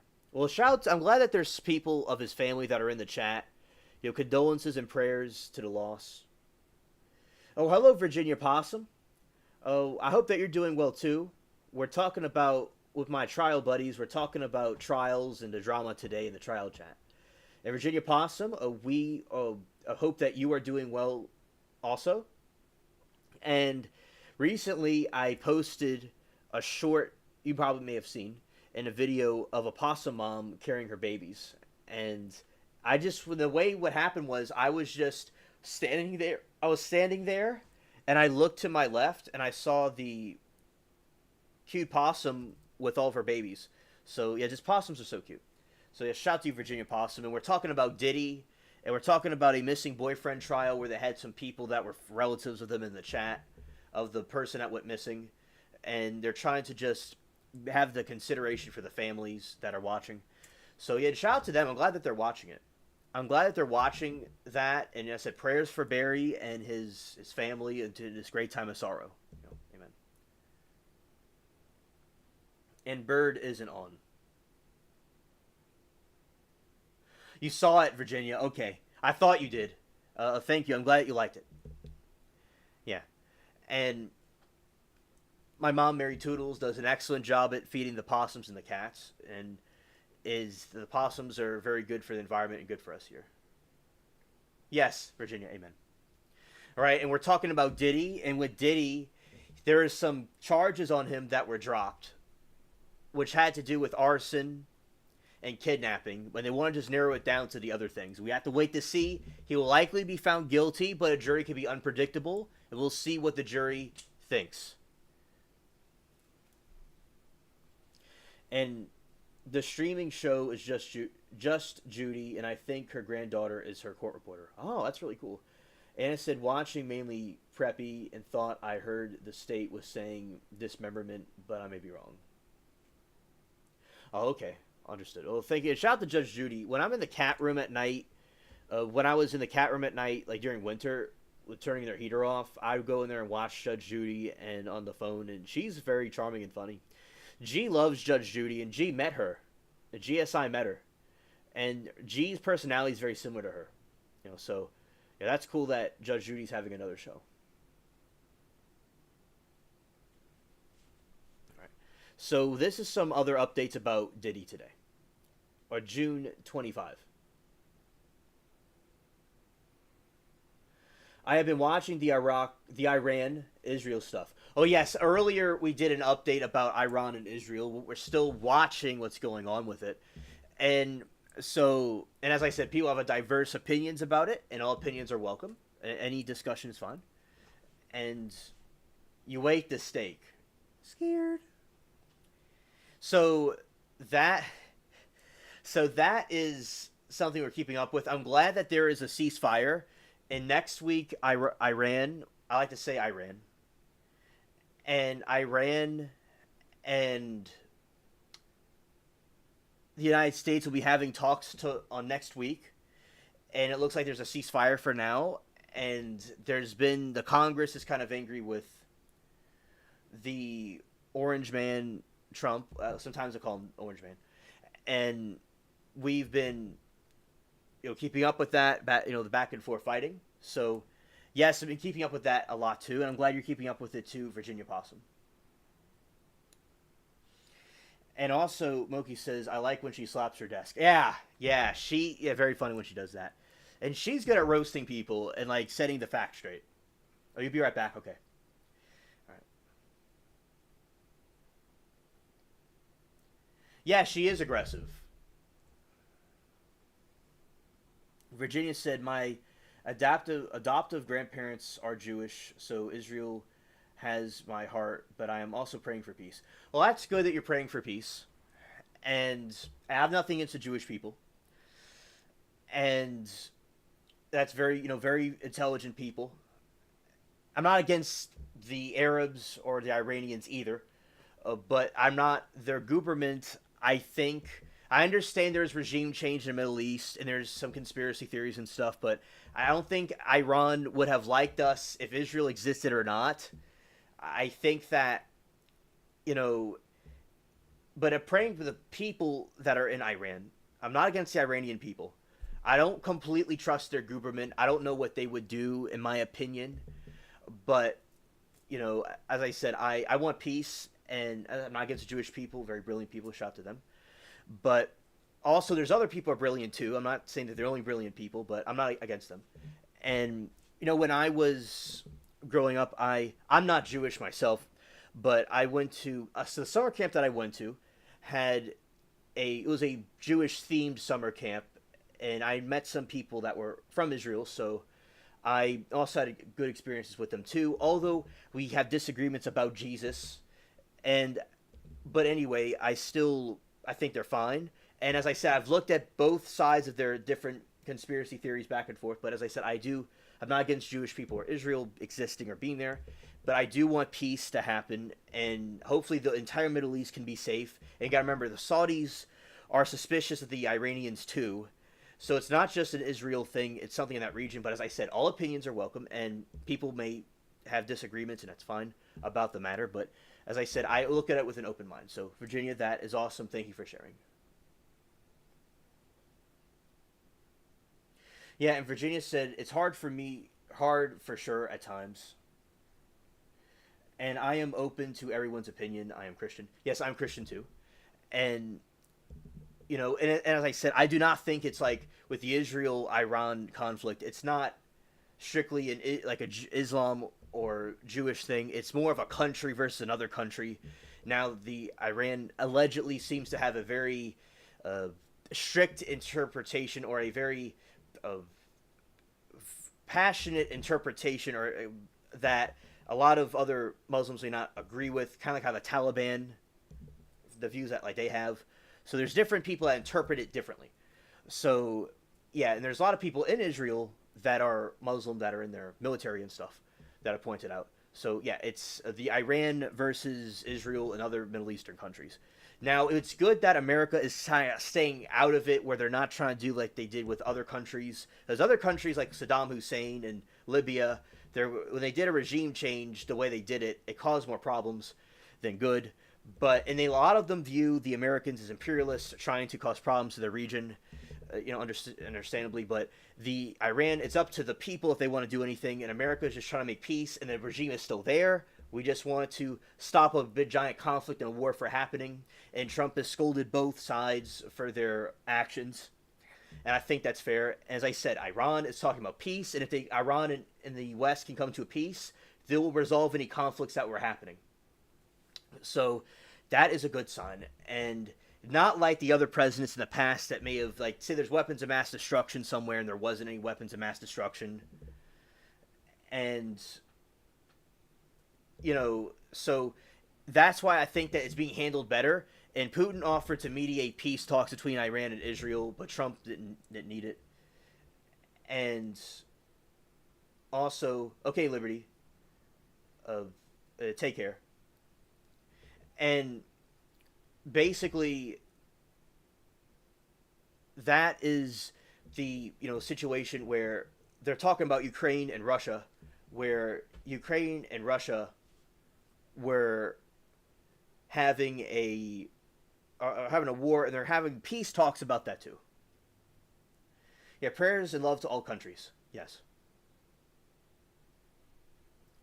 Anna said there was a gal from Israel on the chat, and Aviva Cohen, hope she and her family are okay. Haven't seen her in at least a month. Yeah, hopefully they're okay. Yes. All right.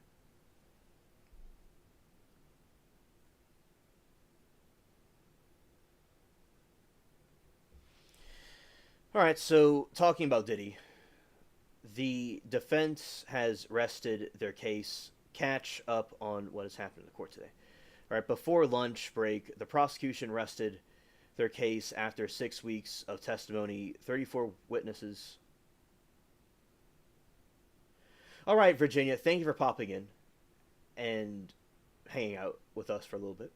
All right. Before the lunch break, the prosecution rested their case after 6 weeks of testimony from 34 witnesses. Before the jury returned to lunch, the defense made a Rule 29 motion arguing that the prosecution did not meet its burden to prove their case against Sean Diddy Combs. Once the jury returned from lunch, the defense presented and rested their case. Rule 29 motion. Combs' defense attorney Alexandra Shapiro made a Rule 29 motion, a routine motion typically made by the defense in a criminal trial after the government rests the case and the judgment acquittal on all counts, arguing that the government failed to meet its burden to prove the counts against Combs. Counts regarding the racketeering count, Shapiro argued prosecutors failed to show that anybody conspired with Combs and that he actually took steps to conceal the nature of the sexual activity he was engaging in from the employees, including ex-chief of staff Krista Coram. Shapiro also argued that the prosecution did not prove the 6 trafficking counts relating to Jane and Casey Ventura.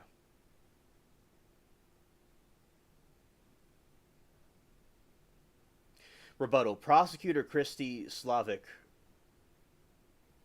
responded to the defense's motion, saying that the record developed at trial more than established sufficient basis for the case to present it to the jury. The judge said he'll reserve decision on the motion. I'm doing great. While the jury was present, the judge addressed Combs directly about the decision not only to testify in his own defense and asked how he is feeling. I'm doing great, Your Honor. Combs said, adding, I've been wanting to tell you thank you. You're doing an excellent job. The judge chuckled and said, thank you, I appreciate it. The judge also confirmed with Combs that he understood that he had the right to testify and that no one can draw any interference if he doesn't and asked Combs if he was his decision not to testify in the case. That is my decision, Your Honor, Combs said.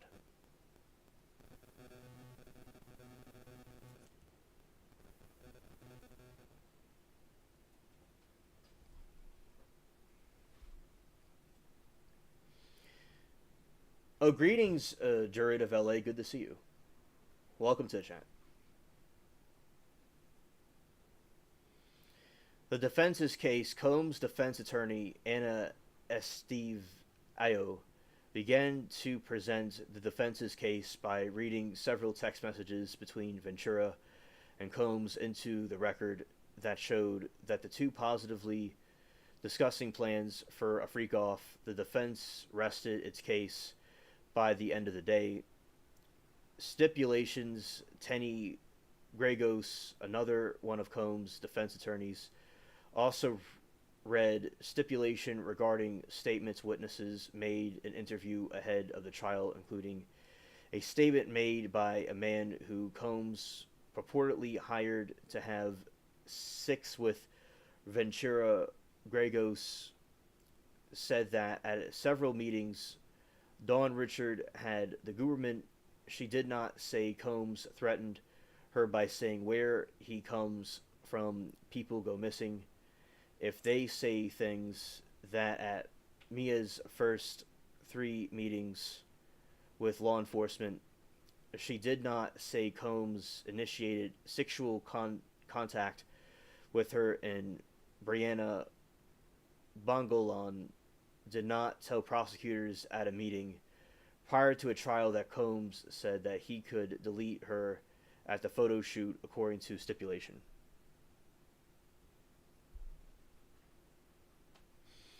The jury will not be present at court on Wednesday. They will return on Thursday when closing arguments are expected to begin. One of the prosecutors also told that the judge that they don't think that the jury will begin deliberating until Monday.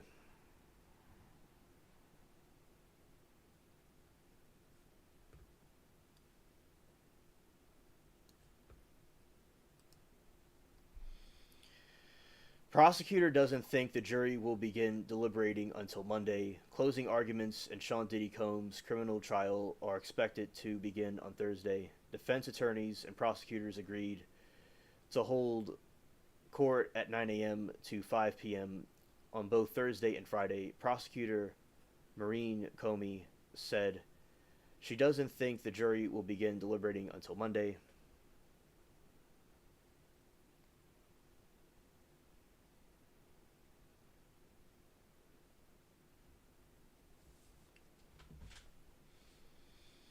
Combs' defense team rests its case. The defense team in Sean Diddy Combs' criminal trial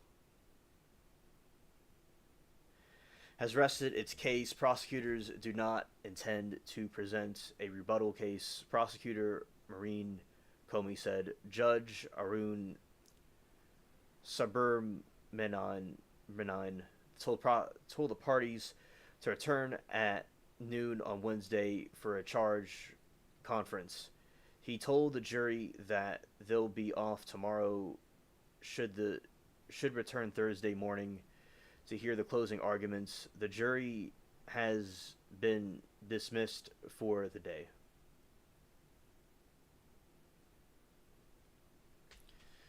Stipulation notes some witnesses did not initially report threats or sexual contact by Combs to law enforcement.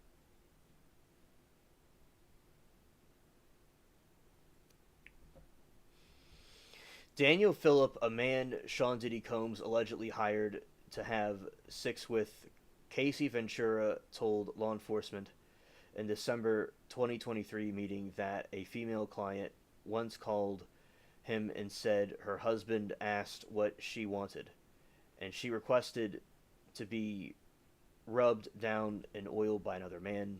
Another meeting, Phillip said during the freak-offs when Combs would tell him to sit on a couch while Combs had sex with Ventura, he would feel jealous as he liked Ventura romantically. At 4 or 7 meetings, Dawn Richard, a former member of Danity Kane, had with the government, she did not say Combs threatened her by saying where he comes from, people go missing, if they say things according to stipulation.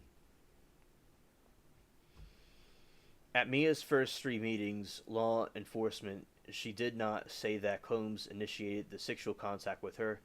According to stipulation, Brianna Bogolan, a longtime friend of Ventura, did not tell prosecutors at a meeting prior to a trial that Combs said he could delete her at the photo shoot, according to stipulation.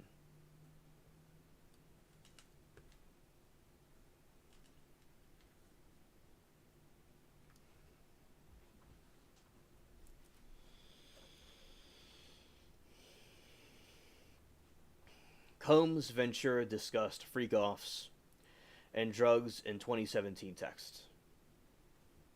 Oh, it's very hot where you are, Moki? Oh, yeah. Absolutely. It's very hot in this region, too. But yeah. Yeah, Moki, do what you can to stay cool.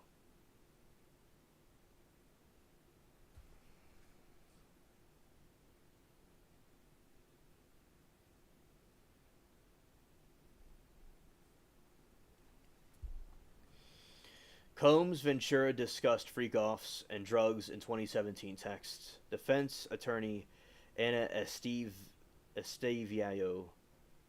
read part of the text conversation between Casey Ventura and Sean Diddy Combs from March 2017. Quote, "You think you can FO without getting high?" LL Combs wrote. "Yeah, and I just have to be at my level, and what is good for me," Ventura responded. As Steve Estevao read part of an explicit text conversation from April 2017. Combs asked Ventura what she was going to do and be your little freak. Ventura wrote back. Combs' defense team begins presenting its case. So this kind of like going down the list of things that happened. Defense attorney Anna Estevao is starting to present the defense team's case and submit several exhibits into evidence. She is now reading the messages from Casey Ventura and Sean Diddy Combs into the record. Estevao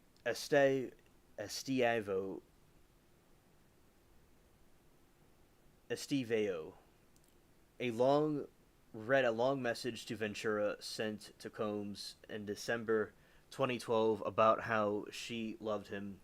The message also referenced a round and said even when it's not super hot, she still has fun.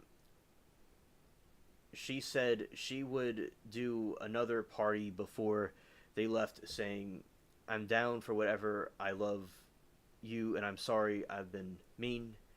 Alright. Jury came back from a break, and then this is like from the day before. Some stuff from the day before with Diddy. Alright. Combs confirms decision not to testify. Thanks, Judge. And Judge Arun Subramane is now conducting the allocation of Sean Diddy. Oh, hello, Gloria. Good to see you. Scared. About his decision not to testify in his defense. So yeah, because when somebody testifies in their own defense, and oh, hello, Cecil. Good to see you. When somebody is testifying in their own defense, it's not really a good thing for them usually.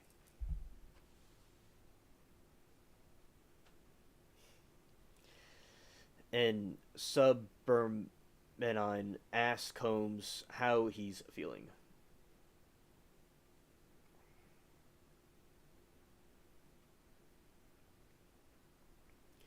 Combs said, "I'm doing great, Your Honor. I've been wanting to tell you thank you, and you're doing an excellent job."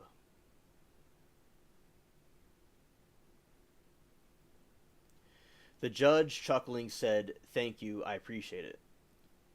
Subramanian asked Combs if he understood that he had the right or not to testify and no one can draw an interference if he doesn't. Quote, "Yes, Your Honor," Combs responded twice.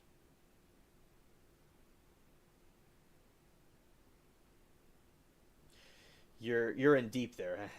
We're gonna cover that too. I'm gonna make commentary, read reports on that too. The judge asked if he had discussed with his lawyers whether or not he should testify. Yes, thoroughly, Combs responded. Subramanian asked if it was his decision not to testify in his case. Quote, "That is my decision, Your Honor," Combs said. "That is solely my decision." He followed up before adding, "I mean, it's my decision with lawmakers." The judge asked him if he understood that it was his decision to make. "Yes, my decision, I'm making it," Combs said. The parties are taking a 15-minute break. Afterward, the defense will present its briefing case before the adjourning for the day.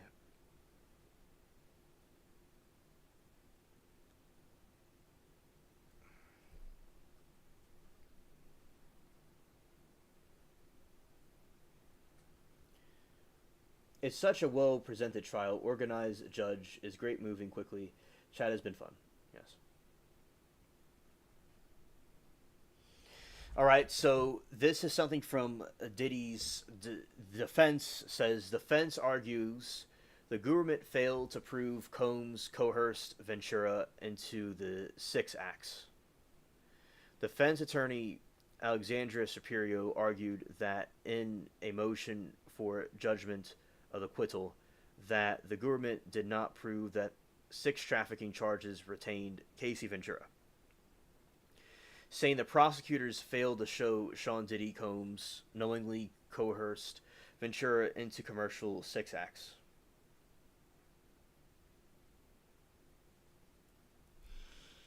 Shapiro said the jury did not see any texts to Combs that would indicate Ventura did not want to participate in the freak-offs.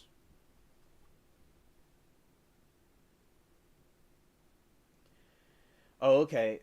Thank you, Moki. Shapiro said that the jury did not see any texts to Combs that would indicate Ventura did not want to participate in freak-offs. A person in Combs' position clearly would have understood that, on contrary, she enjoyed the sexual activity and did not feel coerced, Shapiro said. And she describes a Combs' relationship with Ventura as toxic for many reasons. It acknowledged that Combs was regrettably violent towards her at times, but reiterated that defense argument that domestic violence is not sex trafficking. Shapiro argued that the evidence showed Ventura was not coerced by violence into participating in freak-offs. They're still deliberating. Oh my. That's crazy. Judge Arun Subramanian said he'll reserve decision for motion. That's something I've not heard before. When you thought you've seen it all.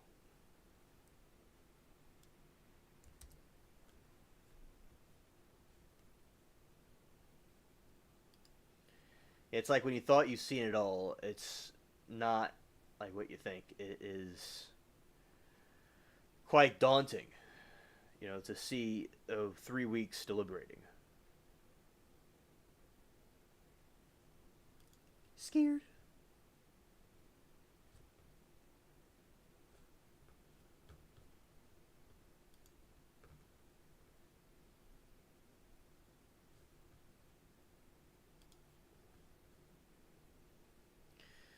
Shapiro argued that evidence shown in Ventura was not coerced by violence into participating in freak-offs, and that when Combs became violent with her during those events, she left.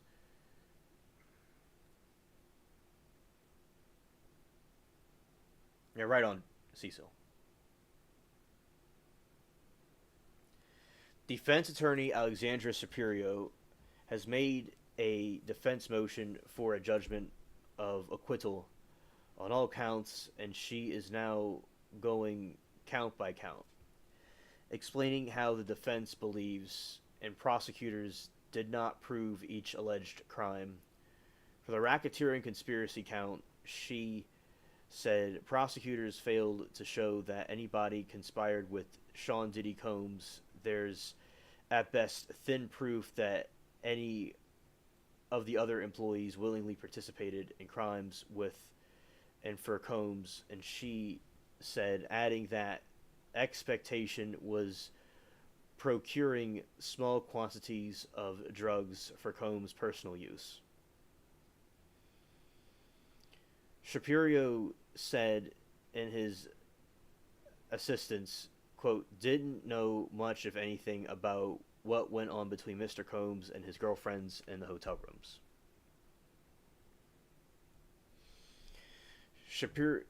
Shapiro argued that Combs actually took steps to conceal the nature of the sexual activity he was engaging in from his employees. The defense attorney said that that's evident through the fact that Combs, Casey Ventura, and Jane booked the entrainers and escorts instead of Combs' employees. Shapiro also pointed to several text messages, including some shown to the jury earlier today, that show Combs and Jane communicated with entertainers about timing to avoid run-ins with Combs staff. Remember this routine Rule 29 motion that typically made by the defense in a criminal trial after the government rests its case. A Rule 29 motion is defendant's motion for an acquittal on grounds that the government didn't present enough evidence for jury reasonably convicted the defense. These motions are almost always denied.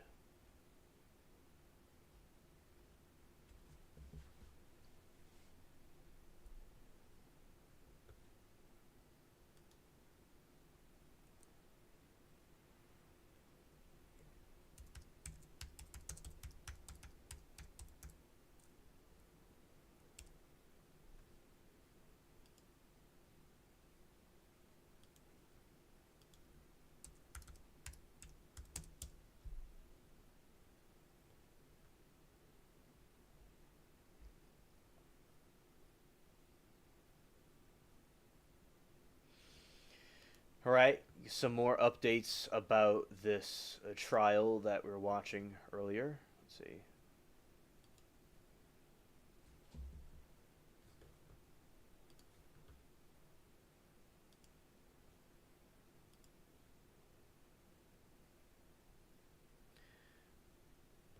See, that's a video. Want to get an article up.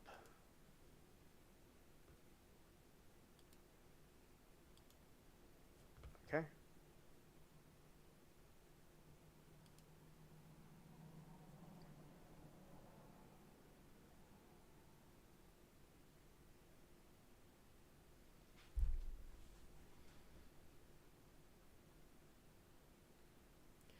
All right, so Christopher Davis trial day 3. Defendant brought trap and booked Airbnb after boyfriend vanished.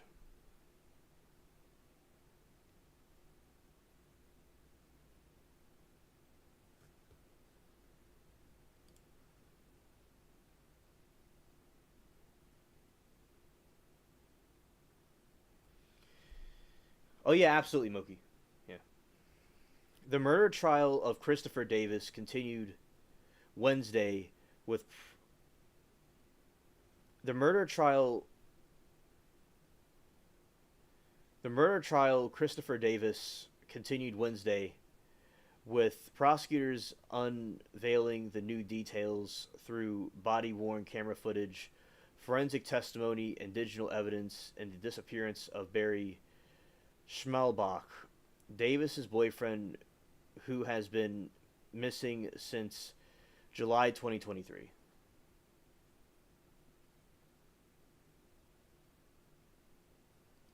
I think that it's very strange you haven't communicated with the judge. Taking that long for a verdict is crazy. Neighbors testified on Tuesday that they heard loud bangs and yelling inside Davis' condo on July 19, 2023. Also, they reported hearing something being dragged down the stairs.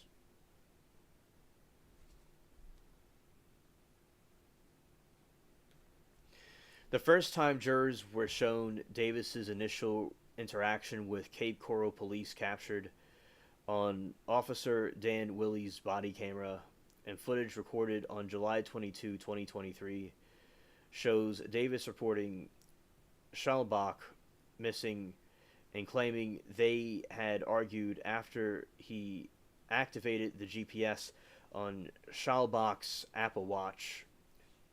Quote, "My boyfriend Barry has been gone for a few days," Davis is seen saying on video, begging to get and getting worried. "I just turned his watch on." Moki says, why couldn't they let those cadaver dogs off the lead and search that huge area by Airbnb. I don't know how they didn't come on. Didn't, but it. Come on, yeah. So basically, yeah, come on. It's like, what are we doing here? Like, what are we doing here? Like, why we have a situation where people can't have their, this being completely investigated because they should have done that and may have found some clues. I wondered that too, Moki. Absolutely. My boyfriend Barry has been gone for a few days. Davis is seen saying on video, beginning to get worried. I just turned his watch on. Davis also told officer a couple that was in an open relationship and Schmalbach had ghosted him before earlier July. Officer Willie testified Wednesday that because there were no immediate signs of danger, a missing person report was not filed at the time, and he admitted that the stand that he had trouble verifying Davis's ID and left the condo without confirming who he was. Just one day after the encounter, prosecutors say surveillance video captured at a Home Depot pushing a safe purchasing locks using Schmalbach's Discover credit card.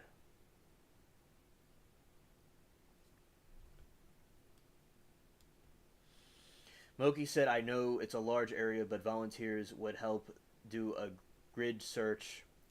Maybe they did. I think Barry's body was ever in that trailer, though. Yeah, that's true. A good point. And like what Anna said, it may have been scattered.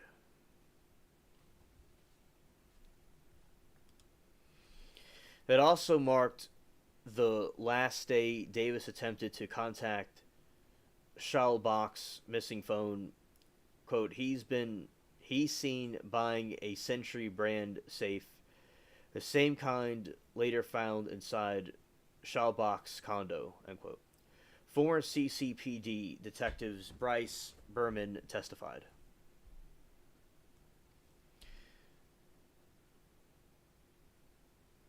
On July 24, forensic technician Casey Buckner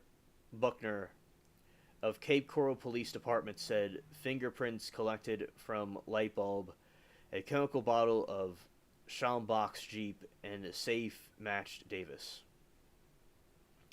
Quote, developed prints on the side of a safe, Buckner said. I marked areas of similarities, then matched Davis.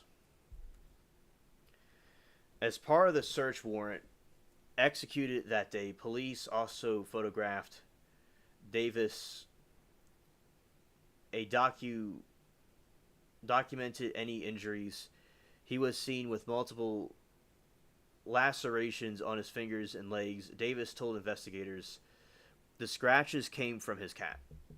Outside the condo in the trash, investigators found packaging for a red hand trolley cleaning, wipes, and a phone case, and didn't fit Davis's phone. Attorneys noted that Schlambach's actual phone has never been recovered. So they hid the phone too.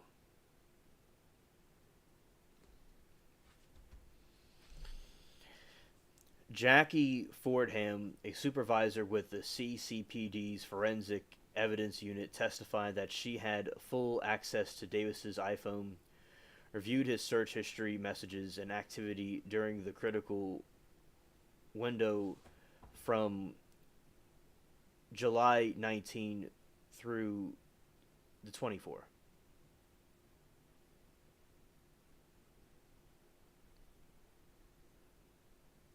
According to Fordham, Davis began searching Walmart near me. It's always the Walmart.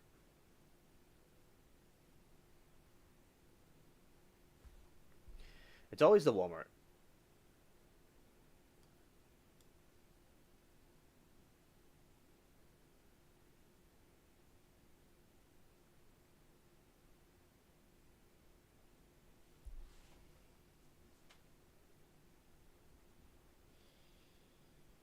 I think he went from the Jeep to the woods. Leon was well spoken, mellow type of guy. Interesting that Barry had his will made out to Leon's daughter. Shows how close they were. Oki says I do too, but how did he move him through the woods? Barry wasn't small. He'd be tough to carry. Yeah, I don't know. Was it a hand dolly? Did he put him on a truck or something and drive him somewhere? We don't know. According to Fordham, Davis began searching Walmart near me and Airbnb in the early hours of July 20, just hours after the last known activity in Schmalbach's phone around 8:30 p.m. On July 19, Davis also made a 2.5 minute call to Discover's customer service line using Schmalbach's account's information.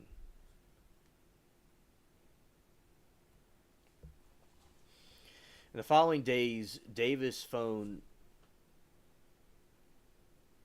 pinged in Montura in Chewiston, where he searched for cabins, restaurants, and beauty services. He also searched for how to reset a safe combination.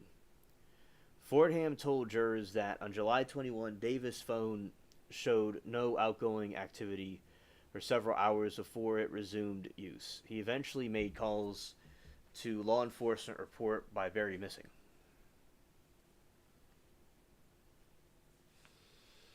Defense attorney argued that poor cell coverage could explain the gaps in phone activity, and Davis's cooperated fully with police. They also emphasized that nobody confirmed the cause of deletion has been established, maintaining the Schmalbach may have voluntarily disappeared.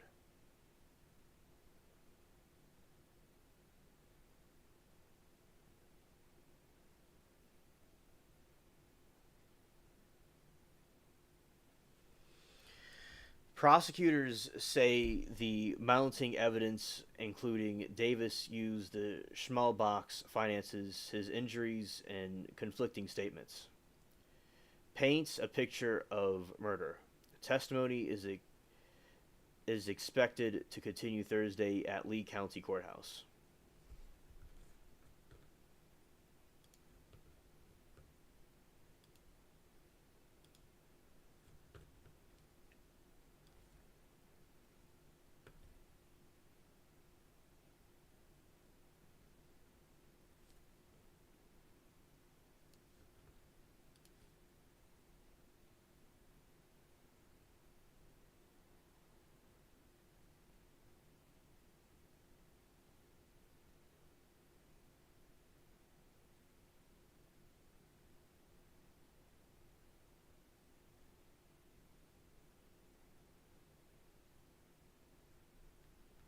All right. Now let's go to the other one, the Preppy trial.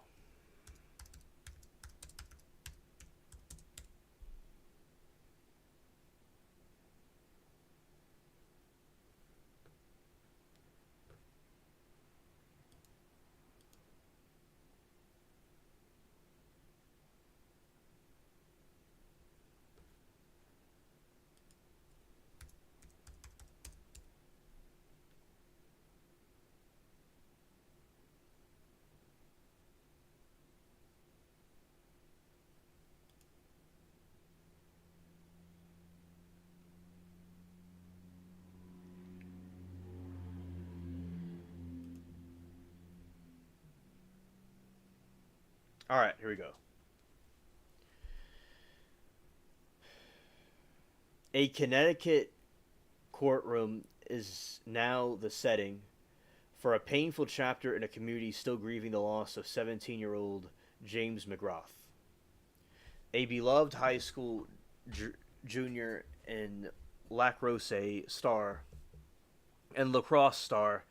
who was fatally stabbed during the chaotic night of violence in May 22.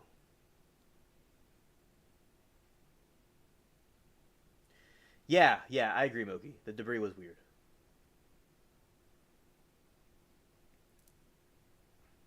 Yeah, there certainly was a mystery to it. Cecil, I agree. A Connecticut courtroom is now the setting. Okay, I read that. During a chaotic night of violence of May 22. Raul Valet, who was 16 at the time and is now 20, is on trial for murder of 3 counts of assault after fight between teens from the rival schools escalated into a deadly stabbing. Valet has pleaded not guilty and may claim he acted in self-defense. Yeah, I agree. Hello, Mary Toodles. Good to see you. Hello, Mary Toodles. Good to see you. Welcome to chat.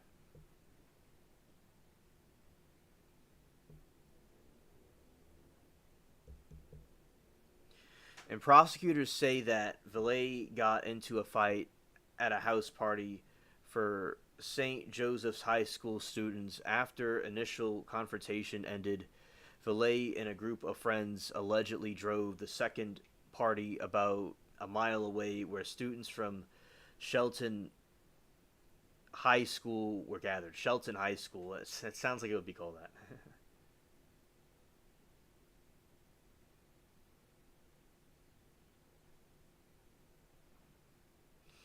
Well, yeah.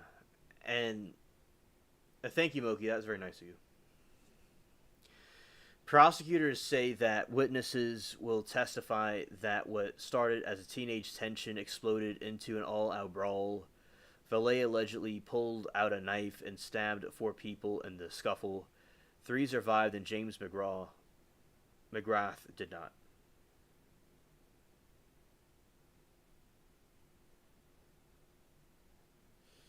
Moki says, Mary Toodles, do you watch the Valley on Bravo? That's something pretty cool.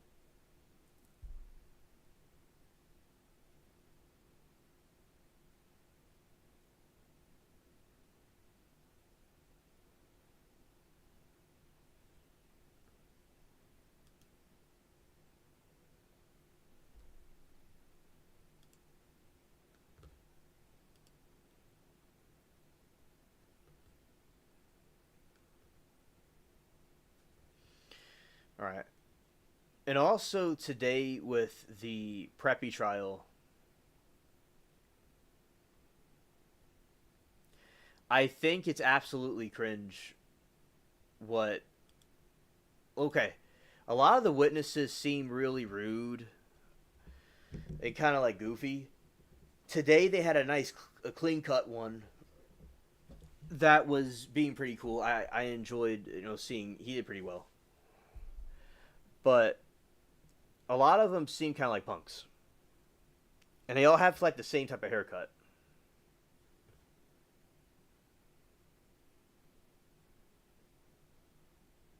Mary thinks that he's going to buy the verdict.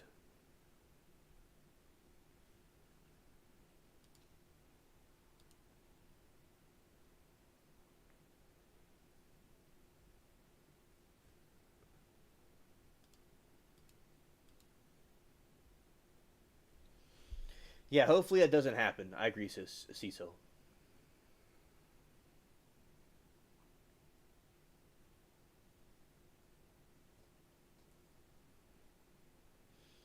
Mary said, "Okay, oh, I don't. Then you don't. I'm always looking for a Bravo Friends housewife network."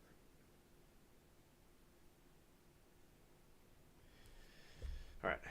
So, and with the Preppy trial today, there is a lot of problems with the people in the chat trolling. That was another thing that was pretty messed up today about it.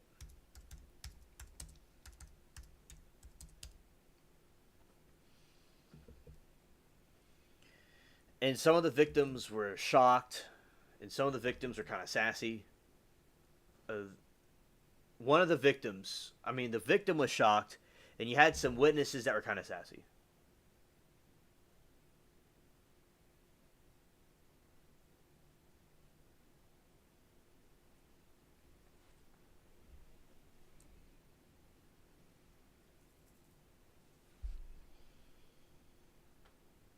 And also, Moki says we have we heard any testimony about the victim being part of the fighting? It seems like he was just in the area but not fighting. Yeah, it seems that the defendant went on a rampage. You know, basically, going on a rampage about what happened. And yeah, I don't think that the person was being fought. But I don't quite know for sure. Not that I've heard.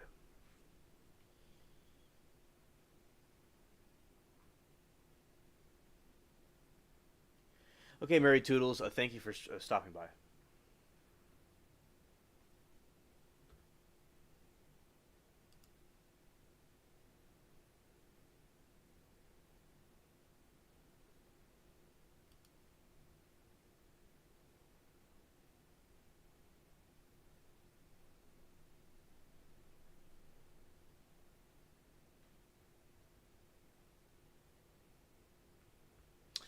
All right. Okay.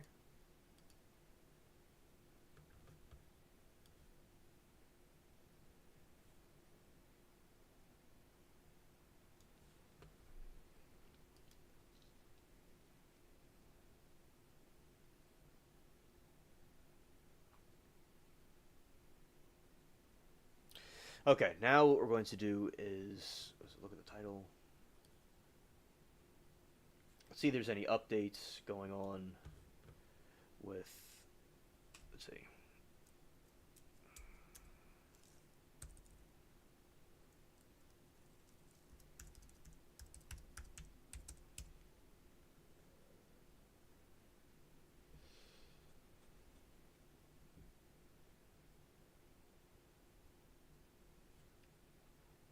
I saw the FKR crowd earlier stirring up conspiracy theories for Koberger. Scared? Oh no. Well, yeah, with Koberger, it's certainly it's certainly going to have an effect because they might go back to that trial and cause trouble there. Definitely. Let's see.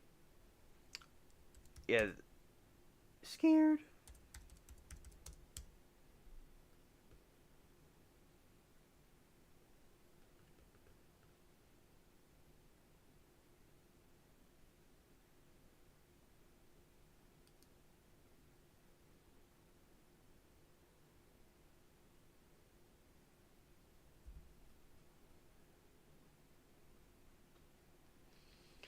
All right, Koberger's former jail guard called to testify in quadruple murder case as witness list grows.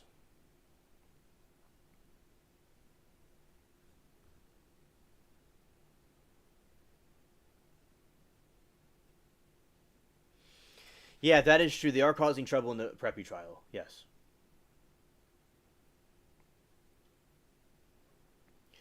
Two more Pennsylvania men have been calling as witnesses for Brian Koberger coming to trial in University of Idaho student murder case, including a jail guard at the facility where the suspect deleter was held before his extradition.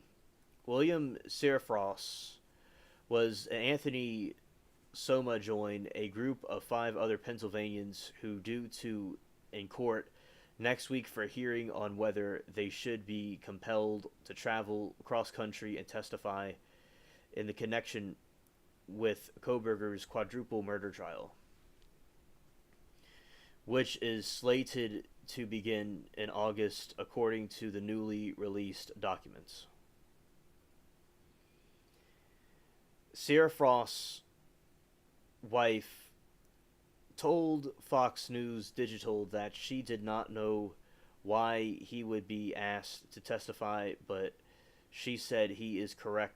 He is a correction officer at the jail where Koberger was taken after the arrest of his parents and house in Albertville, son, December 30, 2022. All right, Moki. See you tomorrow. Thank you for hanging out with us. See, you, have a good one.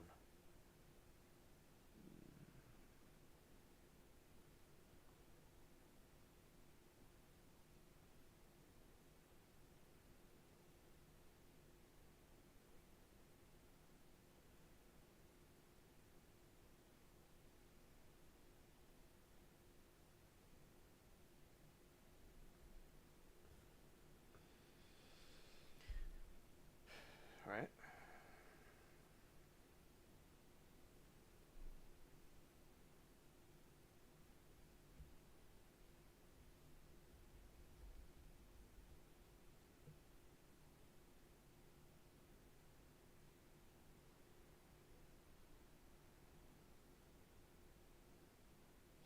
Oh yeah, have fun, Cecil, with that.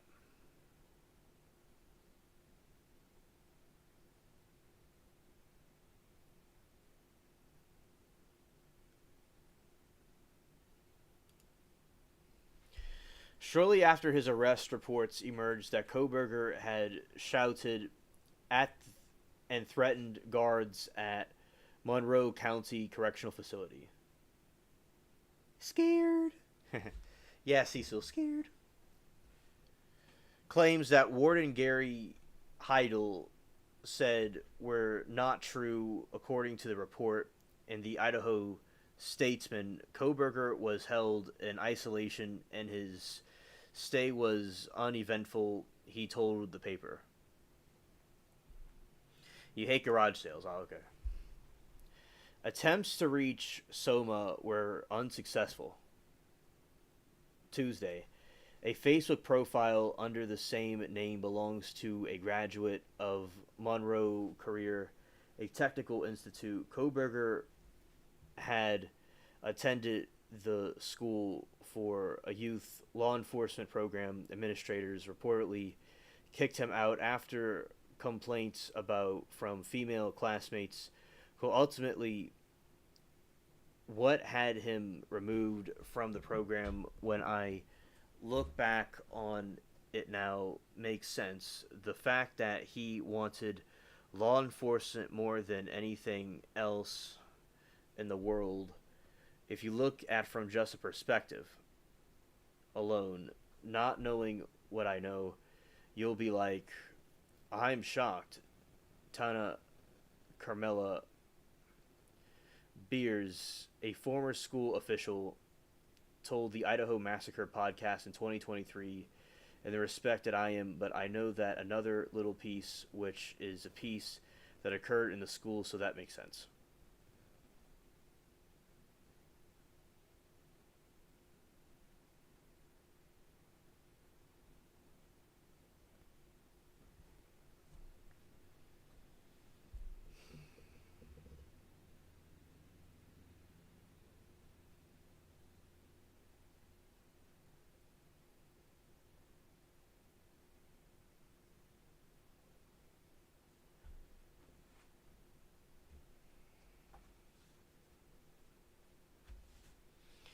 There was some lady, I think, DoorDash, that had delivery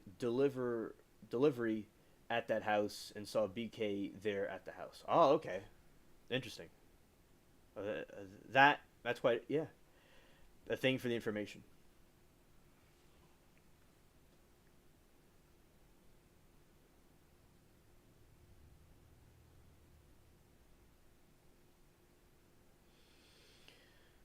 Koberger transferred to HVAC program, the industry his father worked in, and left a year later despite his removal from the program. He would later list his time there on a job application seeking employment at the nearby Mount Pleasant High School as a part-time security guard.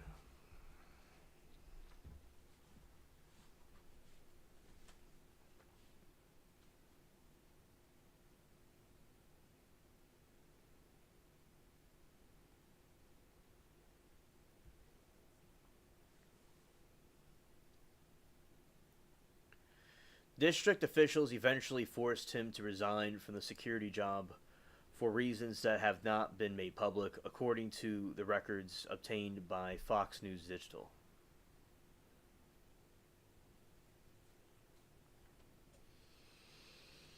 It was not immediately clear whether it was the prosecution or defense that is seeking to compel either man's testimony. Earlier this month, 5 other individuals from Kohberger's Pennsylvania past were identified as potential witnesses.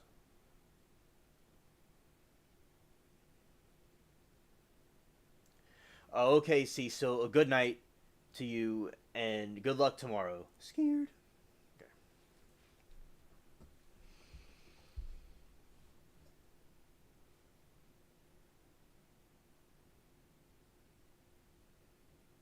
Oh, thank you, Cecil. I'm glad you enjoyed the shows. And you are an amazing chat friend. You're the best, too. All right. Earlier this month, 5 other individuals from Kohberger's Pennsylvania past were identified as potential witnesses for the defense, including his former boxing coach, a school advisor, and a professor who recommended him for the PhD program he was attending at the time of the murders.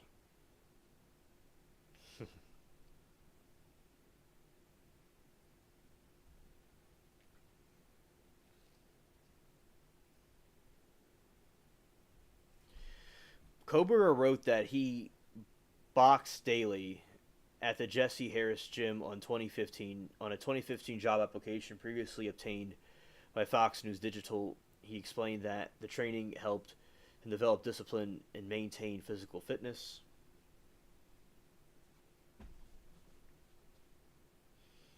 Initially, Marie Bolger had also been summoned to court, but her name was removed from the latter filing. In a 2023 interview with the Daily Mail, Bolger said Kohberger was one of her biggest students and one of the only 2 she had recommended for the PhD programs in a decade as a criminology professor at DeSalle University in Pennsylvania. Kohberger obtained master's degree from DeSalle's before moving to Washington State University about 10 miles from off-campus home, where he is accused of deleting Kaylee Goncalves 21, Madison Mogen 21, Exxon Coronadal 20, and Ethan Champin 20.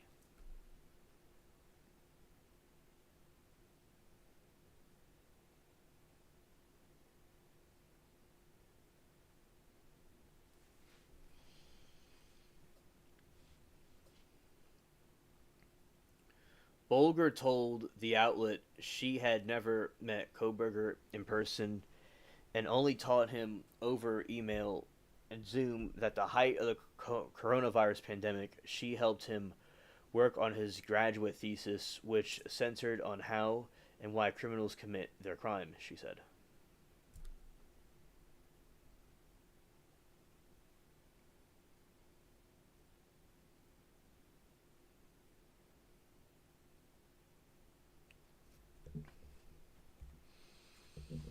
Other witnesses include Ann Parham, 2 advisor at the high school Kohberger attended, Ralph Vecchio, Maggie Sanders, and Brandon Andralia.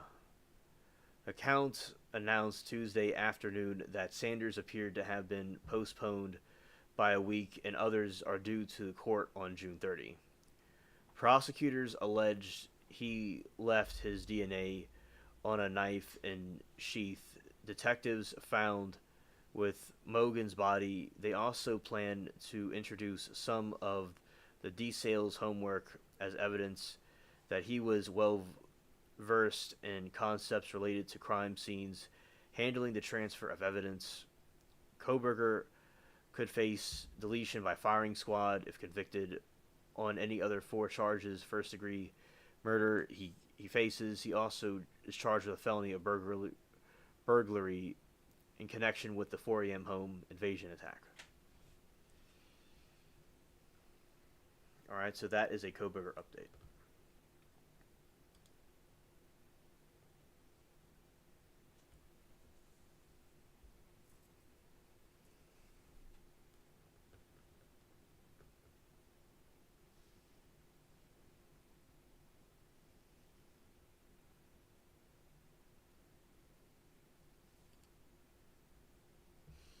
See if there's any updates with the. Okay, it looks like so.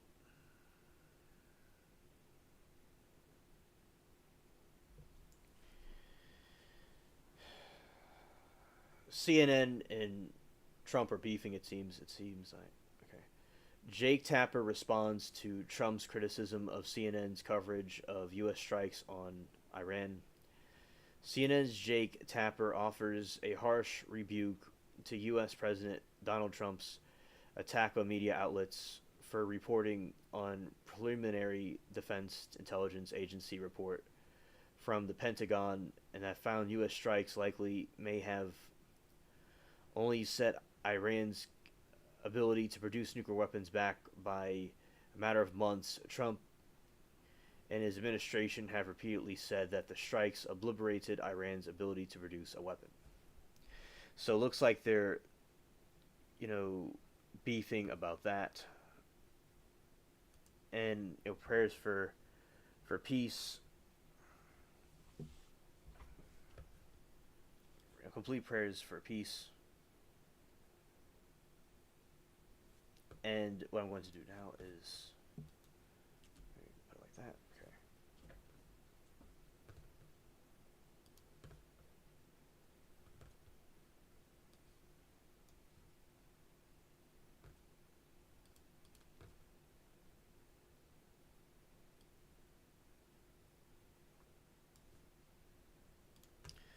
All right.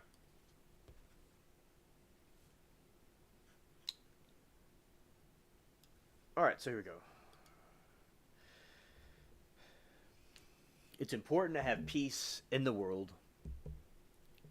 It's important to try to reduce these conflicts as much as possible. So I think it's good for both sides to get along. Whatever the truth is or who did what wrong, I think it's important to have peace in this correct manner, where we have trying to stop this from occurring. Well, by this I mean these wars and things like that, and hopefully that Ukraine and Russia can come to a peace deal. Let's see.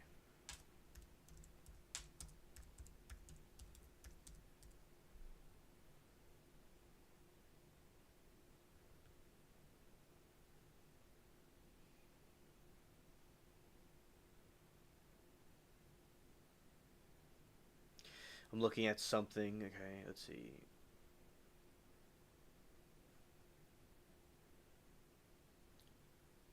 And also,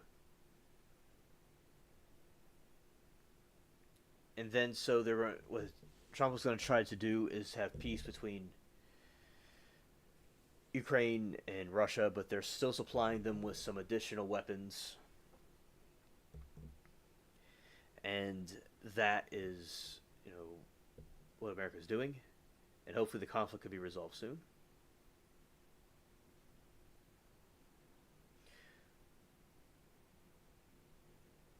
Okay, so that is a little bit update about that. Let's see if there's a specific update.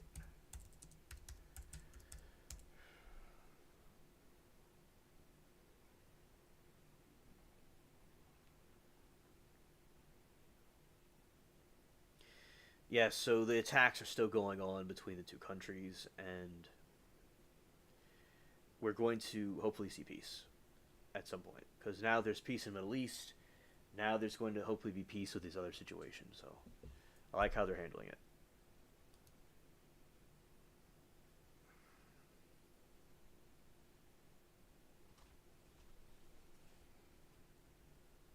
Okay.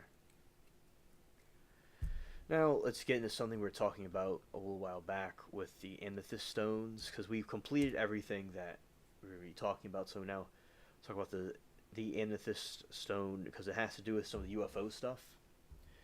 So we'll be kind of gearing more into the UFO type topics. So now we'll talk about the amethyst stone because it's connected to is the quartz, and the quartz could possibly be used with UFOs. And amethyst is my birthstone, so it's interesting to talk about amethyst stone.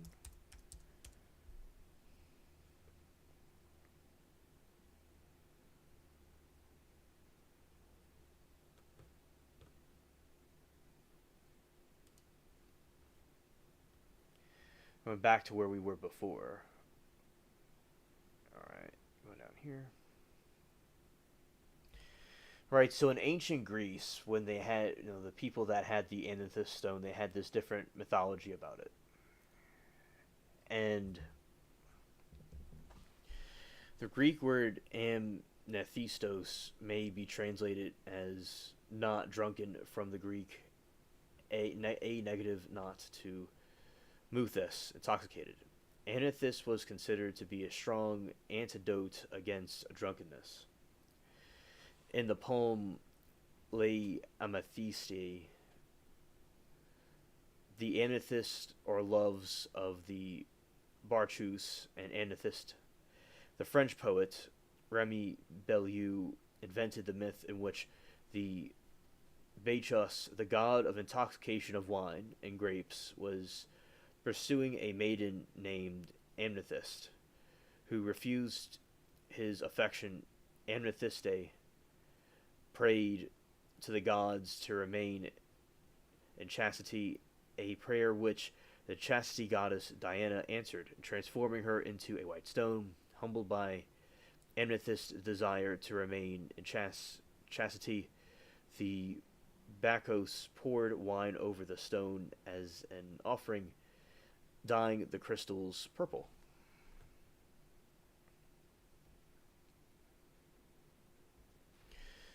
Variations of the story include that Dionysius had been insulted by the mortal and sore slay, that the next mortal who crossed his path created fierce tigers to carry his own wrath. The mortal turned out to be beautiful young woman, Amnethystios, who is on her way to pay tribute to Artemis.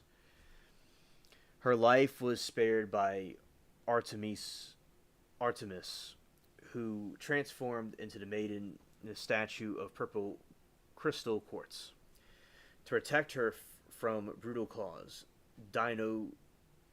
Dionysius wept tears of wine and remorse for his actions at the sight of the beautiful statue. The god's tears stained the quartz purple. This myth and variations are not found in classical sources, however, the goddess Rhea does present Dionysius with amethyst stone to preserve the wine drinker's sanity in historic context.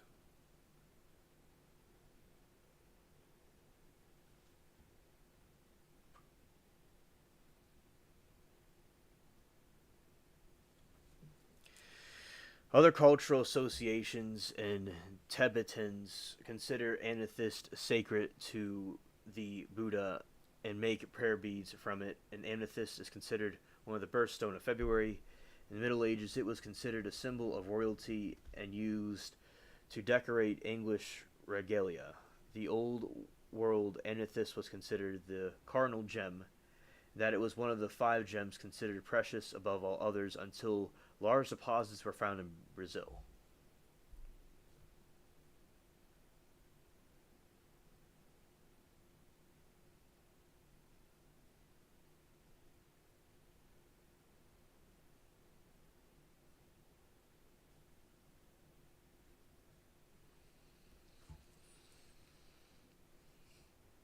Until the 18th century, amethyst was included in the cardinal or most valuable gemstones along with diamond, sapphire, ruby, and emerald. But since the discovery of extensive deposits in locations such as Brazil, it has lost most of its value. It is considered a semi-precious stone, collectors look for depth of color, possibly with red flashes if cut conveniently. As amethyst is readily available in large structures, the value of a gem is not primarily defined by carat weight. This is different from most gemstones, since the carat weight typically. Oh, hello, DJ. Good to see you, buddy. We were talking about some trials earlier and some updates about the Israel Iran conflict, and it looks like they're having peace right now, so that's good. And now, since we finished that, we're talking about the amethyst stone. It has to do with the quartz. It's a quartz stone, and that might be used in UFOs. So I'm just talking about the history about it. Hope you've been doing well, DJ. It's good to see you. The highest grade amethyst is called Deep Russian. It is exceptionally rare. When one is found, its value is dependent on the demand for collectors. However, the highest grade sapphires or rubies are still orders of magnitude more expensive than amethyst.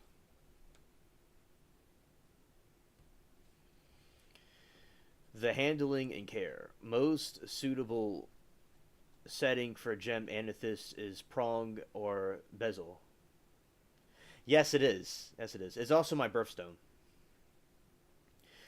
The channel method must be used with caution. Amethyst has a good hardness, and handling with proper care will prevent any damage to stone. Amethyst is a selective, a strong heat.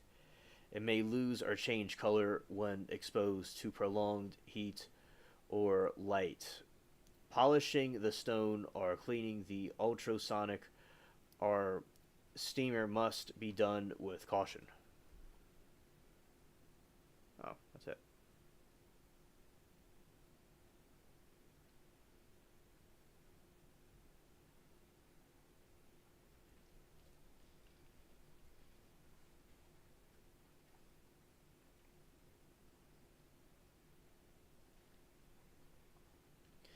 Amethyst is found in many locations around the world between 2000 and 2010. The greatest production was from Marba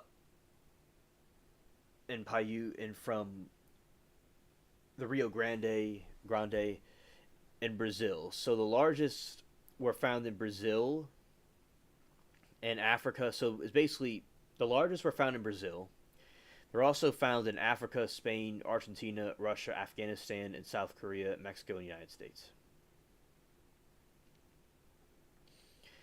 Amethyst is produced in abundance in the state of Rio Grande in Brazil, where it occurs in large geodes within volcanic rock. Many, like in the pirate game I play, we go into the volcano. That is like what we're seeing. Alright, so within the volcanic rocks, many of the hollow agates of southwestern Brazil and Uruguay contain a crop of amethyst crystals in the interior. Artigas, Uruguay, and neighboring Brazilian state of Rio Grande are large world producers with lesser quantities mined in Minas and Gerais and Bahia states. Amethyst is also found and mined in South Korea. The large open cast of amethyst vein at Maisayu, located in Austria, was historically important, but no longer included among significant producers. Much of the fine amethyst come from Russia, especially near Mersinka, in the Eksternberg district, where it occurs in Durzy cavities and gigantic rocks. Amethyst was historically mined in many localities in South India, though these are no longer significant producers One of the largest global amethyst producers is Zambia in southern Africa, with an annual production around 1,000 tons.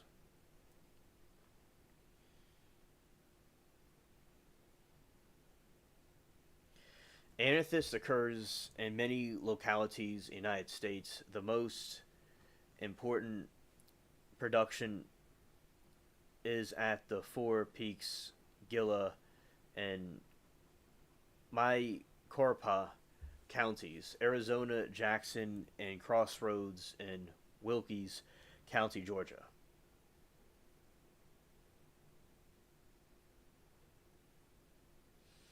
Smaller occurrences have been reported in the Red Feather Lakes near Fort Collins, Colorado, Amethyst Mountain, in Texas, Yellowstone National Park, Delaware County, Pennsylvania, Haywood County, North Carolina, Stowe, Maine, and in the Lake Superior region of Minnesota, Wisconsin, and Michigan.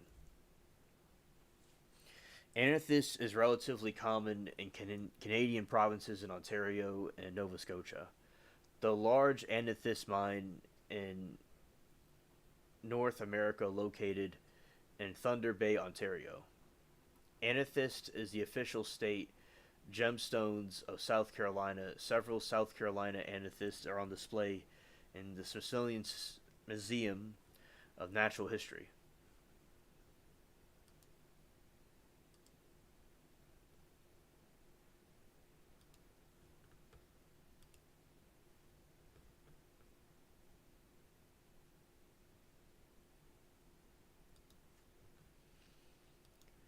All right, and we have some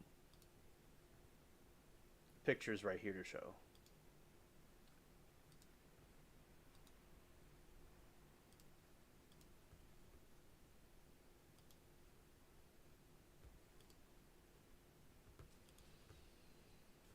All right, we got this right here. Now, that is a big amethyst stone. You know, that's very big.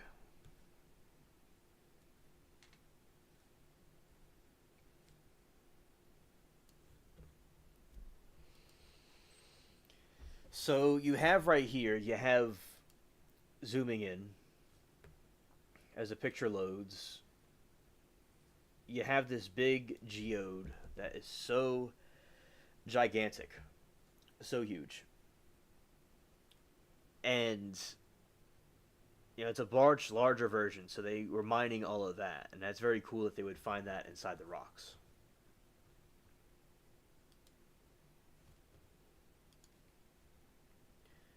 This is an amethyst geode that formed when large crystals grew in open spaces inside the rock.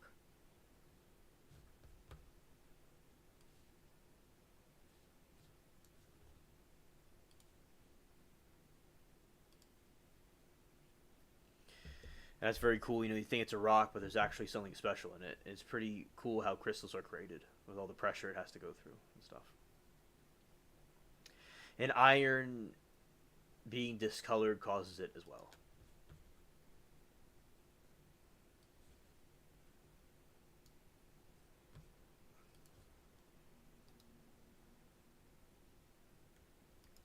That's a map of the world where these things are mined in all those locations.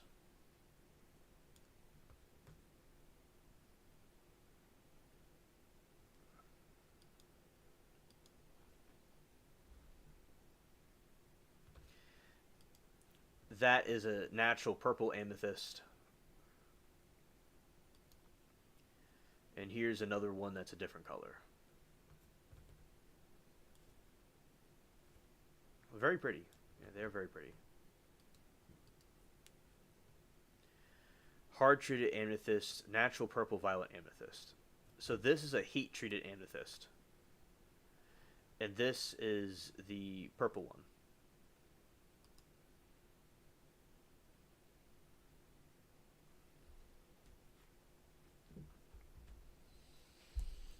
The color of amethyst has been demonstrated to result from the substitution by irradiation of trivalent iron Fe3 plus for silicon in the structure.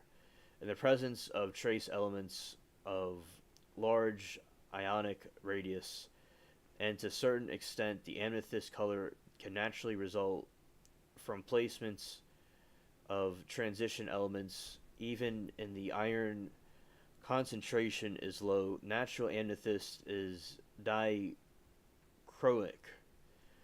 and reddish violet and bluish violet, but when heated turns yellow and yellow brown or dark brownish and resemble a citrine, but loses dichroism.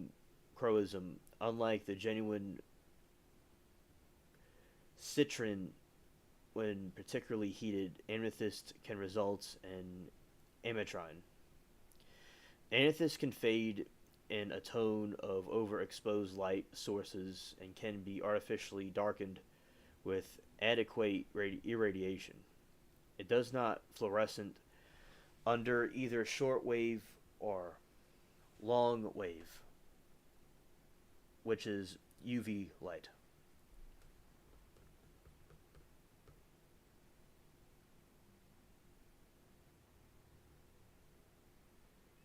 All right, so the ametrine is a golden amethyst right here.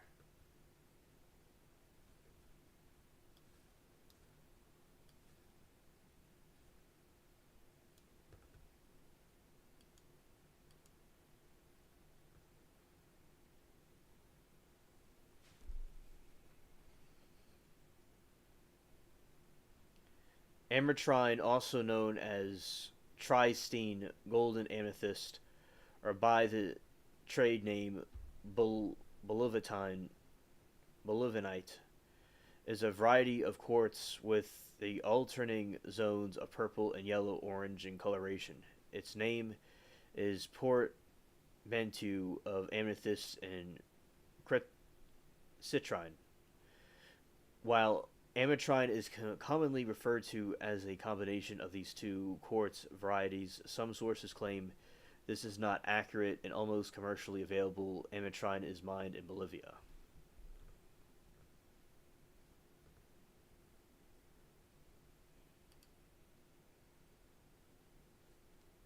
And now with UFOs, allegedly, there's a theory that they use quartz crystal to power the orbs, and that's the light that you see on on an orb is actually the quartz in theory.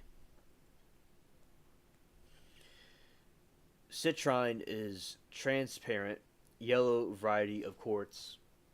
Its name is derived from the Latin word citrus, citron tree. By the way, the French citron or citron lemon is one of the most popular yellow gemstones. It's sometimes used as a modern, more affordable alternative to tradition to. I got a little bit mixed up there for a second. I got with a different sentence. Anyway, I'll start over. It is sometimes used as a modern, more affordable alternative to the traditional November birthstone topaz. Not every yellow stone of the quartz is considered citrine, and there is disagreement as to when the citrine is appropriately used. However, quartz stained by iron conclusions or coatings is generally not considered a citrine.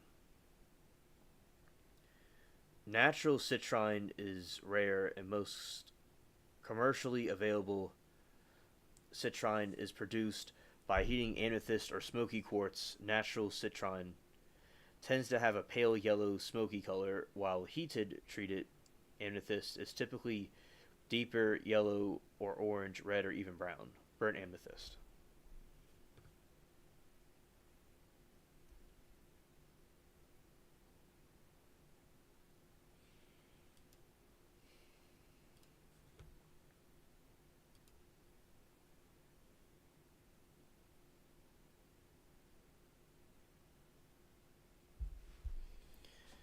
Smoky quartz is a brownish gray translucent variety of quartz that ranges in clarity from almost complete transparency to an almost op- opaque brownish gray or black crystal.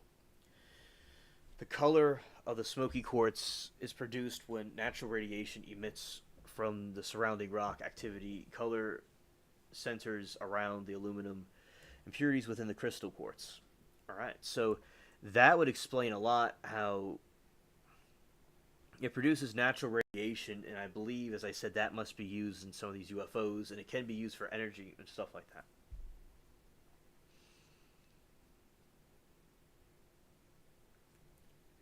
So, morine is a very dark brown black op- opaque variety.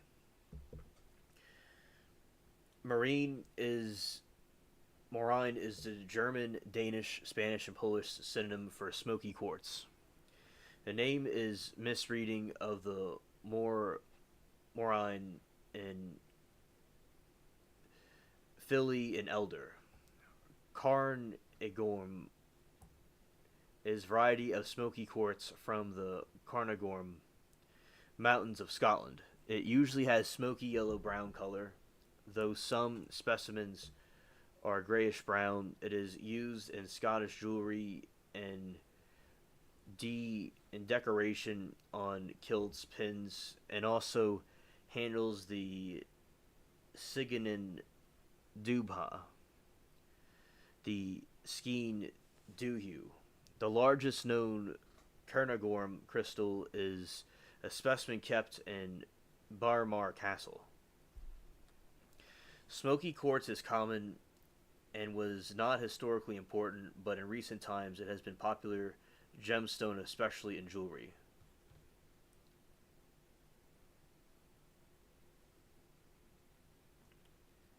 That's pretty cool. It's found in the Scottish mountains. I like that.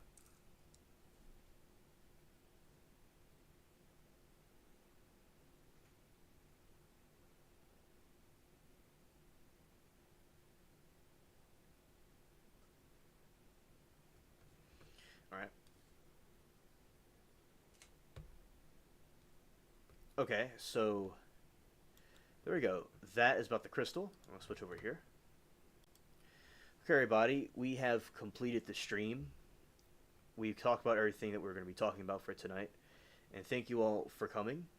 I hope every single one of you has a good evening, and thank you for tuning in. See you next time. Didn't work. Doesn't work, that's fine. Alright, there we go.